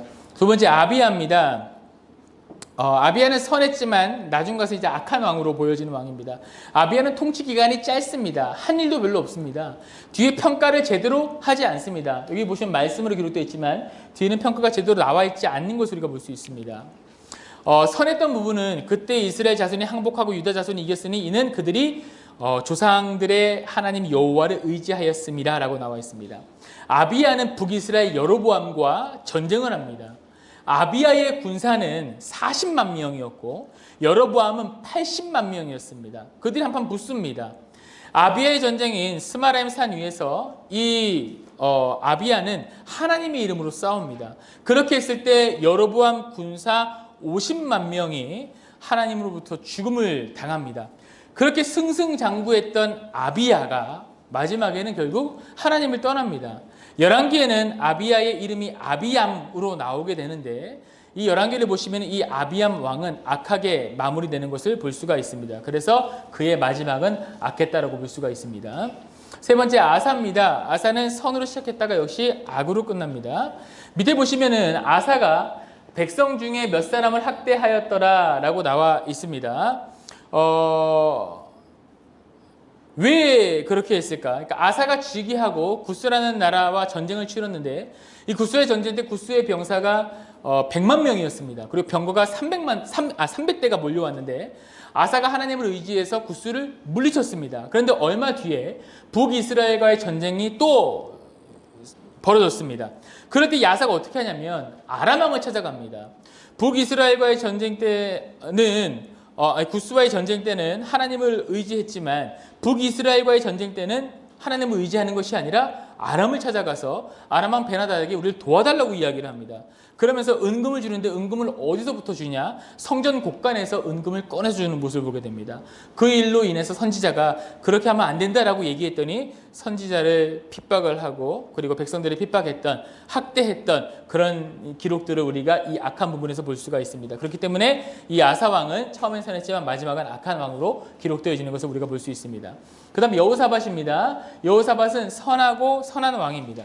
여호사밧은 선에서 선으로 끝났지만 아쉬운 부분도 있습니다. 아쉬운 부분이 어떤 부분이 아쉽냐? 그의 아들 여호람을 아합의 딸이었던 아달랴와 결혼을 시켜서 바알 종교가 유다로 넘어오게 되는 일을 벌이게 됩니다. 그러고 나니까 그 뒤가 다 어떻게 됐어요? 아까 악으로도 마무리가 되는 것을 볼 수가 있습니다. 그런데 여호사밧 이야기가 남유다 수명 왕 중에서 전반기에서 가장 많은 분량을 차지합니다. 중요하기 때문에 여호사밧 이야기가 많이 나오겠죠. 역대기 전체에서 종교개혁을 하는 왕들 가운데 아주 중요하게 보고 있는 왕들이 바로 이 여호사밧과 히스기야 왕입니다. 그럼 이들이 어떻게 종교개혁을 했는지 보도록 하겠습니다. 여호사밧과 히스기야는 종교개혁에 있어서 평행적인 본문을 가지고 있습니다. 첫 번째, 이들이 어떻게 종교개혁을 했냐? 왕이 한 것이 아니라 제사장과 레위인들을 각성시켜서 종교개혁을 했다라는 것입니다. 제사장과 레위인들이 일어나서 종교개혁을 할 수 있도록 각성을 시킵니다. 그래서 제사장과 레위인이 말씀을 가지고 종교개혁에 뛰어들고 종교개혁을 하는 모습이 여기에 나오게 됩니다. 두 번째 브엘세바와 에브라임 산지까지 통치 가능한 전 영역을 아울러서 종교개혁을 합니다. 세 번째, 성전 정결을 지키는 종교개혁을 하게 됩니다. 이것이 포로 후기에 제시되는 종교개혁입니다.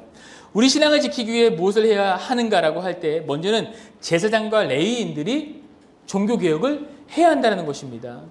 에스라와 느헤미야가 수문학 광장에서 누구의 말씀을 전하게 했냐면 레위인들로 하여금 말씀을 전하게 합니다. 그리고 그들이 브엘세바부터 에브라임 산지까지 통치 가능한 전 영역에서 종교개혁을 하고 반드시 성전을 정결케 하는 것으로 시작을 하는 것을 볼 수가 있습니다.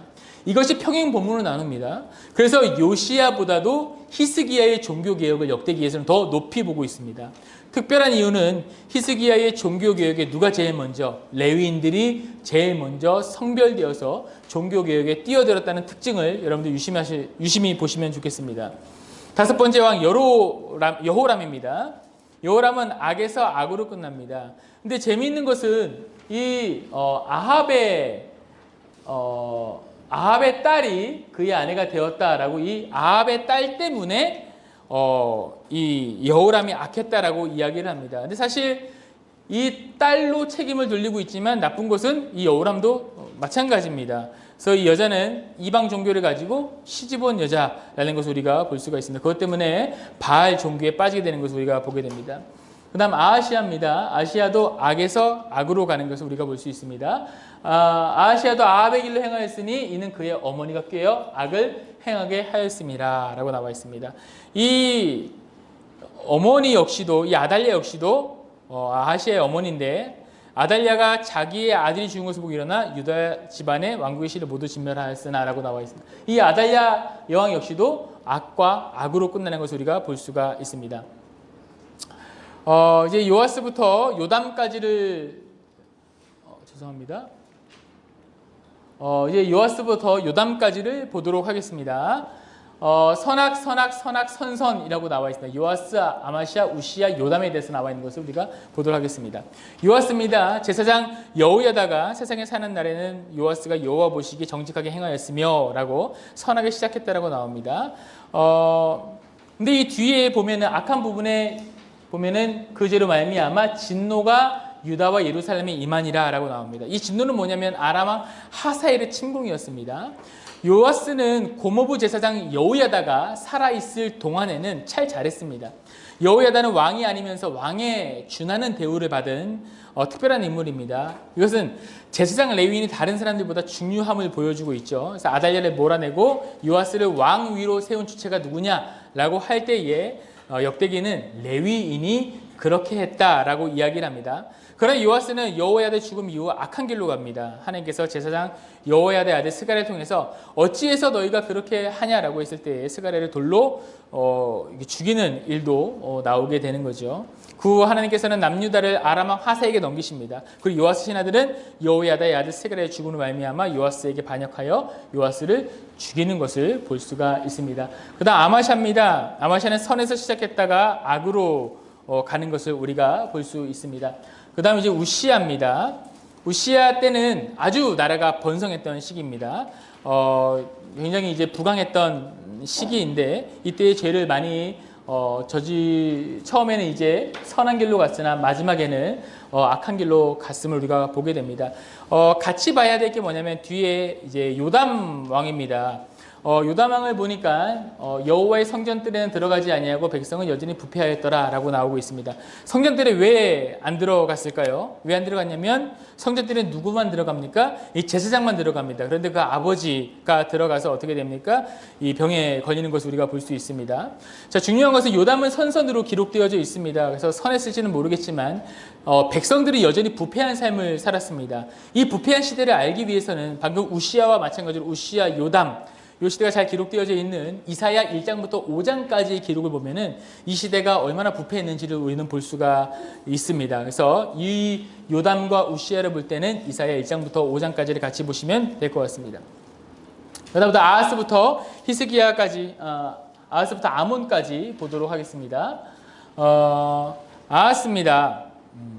아하스는 자신의 자녀를 불 가운데로 통과하는 제사를 저지르는 인신 제사를 저지르는 이거는 악을 행했던 왕이 바로 이 아하스 왕입니다. 악에서 시작했다가 악으로 마무리가 되는 것을 볼 수 있습니다. 히스기야입니다. 히스기야는 선으로 시작했다가 악으로 끝나는 것을 볼 수 있습니다. 히스기야의 종교 개혁에 대해서는 아까 여호사밧 때 제가 말씀을 드렸습니다. 그래서 레위인을 중심으로 종교 개혁을 했다라고 보시면 될 것 같습니다. 히스기야에 대한 평가입니다. 열왕기와는 달리 히스기야의 실수나 죄에 대해서 생략하거나 간단하게 언급하고 있는 것을 볼 수가 있습니다. 산헤립에게 조공 바치기 위해 성전의 모든 금을 벗겨낸 기록이 생략되어져 있습니다. 히스기야의 교만이 성전 멸망의 원인과 포로의 원인이지만 역대기에서는 책망 정도로만 끝나는 것을 우리가 볼 수가 있습니다. 자, 그 다음 므낫세의 평가를 보겠습니다. 므낫세는 우리가 악한 왕으로 기억하고 있지만 역대기에서는 악에서 선한 왕으로 바뀌었다라고 이야기를 합니다. 므낫세가 회개를 했습니다. 그리고 바벨론에 붙잡혀 갔다가 돌아온 다음에 회개하고 종교개혁을 일으키는 모습까지 볼 수가 있습니다. 그래서 므낫세는 악에서 시작했다가 선으로 끝나는 모습을 볼 수가 있습니다. 그 다음 아몬입니다. 아몬은 악에서부터 악으로 끝납니다. 이 므낫세가 비록 역대기에서는 선한 왕으로 마무리됐지만 우상을 얼마나 좋아했는지 아들의 이름을 우상으로 지었습니다. 그래서 아몬이 우상의 이름이죠. 그래서 아몬은 악으로 시작해서 악으로 끝납니다. 이것도 보시면 되고요. 그 다음 우리 이제 요시야부터 시드기야까지 보도록 하겠습니다. 요시야 악 요시야 이후로 다 악으로 치닫는 모습을 볼 수가 있습니다. 요시야는 종교개혁을 합니다. 이때 종교개혁은 제사장들과 함께 합니다. 그러면서 이제 산당 중심에서 성전 중심으로 통일을 시키죠. 또 우리가 잘 알다시피 요시야는 종교개혁을 하면서 율법책을 발견하고 유월절도 성대하게 지키는 것을 볼 수가 있습니다. 그런데 요시야는 애굽의 왕이었던 바로 누구에게 죽임을 당합니다. 아수르를 돕고자 올라오기 위해서는 남유다를 거쳐야만 했는데 이때 요시야가 우리 땅을 왜 넘어오냐라고 하면서 나름 땅을 지키면서 싸웁니다. 그때 바로 누구가 말합니다. 나 막지 마. 이거 올라가는 거 하나님 뜻이야라고 이야기를 합니다. 근데 요시야는 이것을 무시하고 싸우다가 죽음을 당하게 됩니다. 그렇다면 요시야가 바로 누구의 말이었던 이건 하나님의 뜻이야라고 한 이 말을 과연 들었어야만 했을까요? 바로 누구는 하나님의 백성이 아니었습니다. 그러나 아쉬운 것이 있다면 바로 누구가 그런 말을 했을 때 요시야는 하나님께 구했어야만 했습니다. 이것이 바로 안타까운 요시야의 마지막입니다. 우리 그 다음 이제 시드기야 여호와스, 여호야긴, 시드기야의 통치가 나오는데 이 부분은 아까 우리 열왕기 하루 통해서 잘 보셨을 거라고 생각이 됩니다. 네. 이 이후에 이 20명의 왕으로 끝나는 것이 아니라 마지막에 고레스의 조서가 나오는 것을 우리가 볼 수 있습니다. 한번 같이 읽어보겠습니다. 22장 22절 30절 한번 읽어보겠습니다. 바사의 고레스 왕 원년에 여호와께서 예레미야 입으로 하신 말씀을 이루시려고 여호와께서 바사의 고레스 왕의 마음을 감동시키매 그가 온 나라에 공포도 하고 조서도 내려 이르되 바사 왕 고레스가 이같이 말하노니 하늘이신 여호와께서 세상 만국을 내게 주셨고 나에게 명령하여 유다 예루살렘에 성전을 건축하라 하셨나니 너희 중에 그의 백성된 자는 다 올라갈지어다 너희 하나님 여호와께서 함께 하시기를 원하노라. 아멘. 역대기는 이걸로 20명의 왕으로 끝나는 것이 아닙니다. 하나가 더 추가됩니다. 바로 바사의 고레스 원년 기원전 538년에 여호와께서 예레미야의 입으로 하신 말씀을 이루게 하시려고 고레스의 마음을 감동시켜 온 나라의 조서를 공포합니다. 역대기는 이 고레스의 조서를 공포하면서 유다 백성들을 귀환시키는 것으로 마무리를 합니다. 포로 70년 만에 포로 귀환령은 이스라엘 백성이 잘해서 내려진 것이 아닙니다. 바로 신실하신 하나님께서 택한 백성의 역사를 섭리하시고 통치하시는 가운데에 일어난 일입니다. 하나님께서는 예레미야 입으로 약속하신 말씀을 신실하게 지키셨습니다. 70년 만에 돌아오게 하셨습니다. 하나님께서는 이방 나라 왕까지도 주관하셔서 언약을 지키시는 분임을 우리는 역대기를 통해서 볼 수가 있습니다. 이것이 우리가 하나님을 믿고 신뢰함으로 이 고난의 때에 살아갈 수 있는 희망이 될 수 있는 것입니다. 이스라엘 백성들의 나라와 멸망 그리고 성전 파괴, 포로 70년 생활로 귀환했지만 예루살렘 성전과 성은 황폐한 상태였습니다. 바벨론 포로 인해서 이제는 바사의 속국으로 이스라엘 백성들은 비관적인 현실 속에서 그들은 살아가야만 했습니다. 성전 건축을 하고 성벽을 재건했습니다. 그러나 여전히 그들은 그냥저냥 살아가고 있는 것입니다. 그런 그들에게 질문이 계속되었습니다. 먼저 여호와 하나님께서 능력이 부족해서 바벨론의 신 마르둑에게 우리 이스라엘 백성들을 내어주었는가? 택한 백성을 향한 하나님의 사랑이 여기서 끝이 났는가? 귀환한 백성들은 아직도 하나님의 백성들이 맞는가?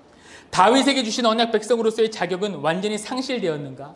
하나님의 백성으로서의 미래는 어떤 것인가? 라는 질문.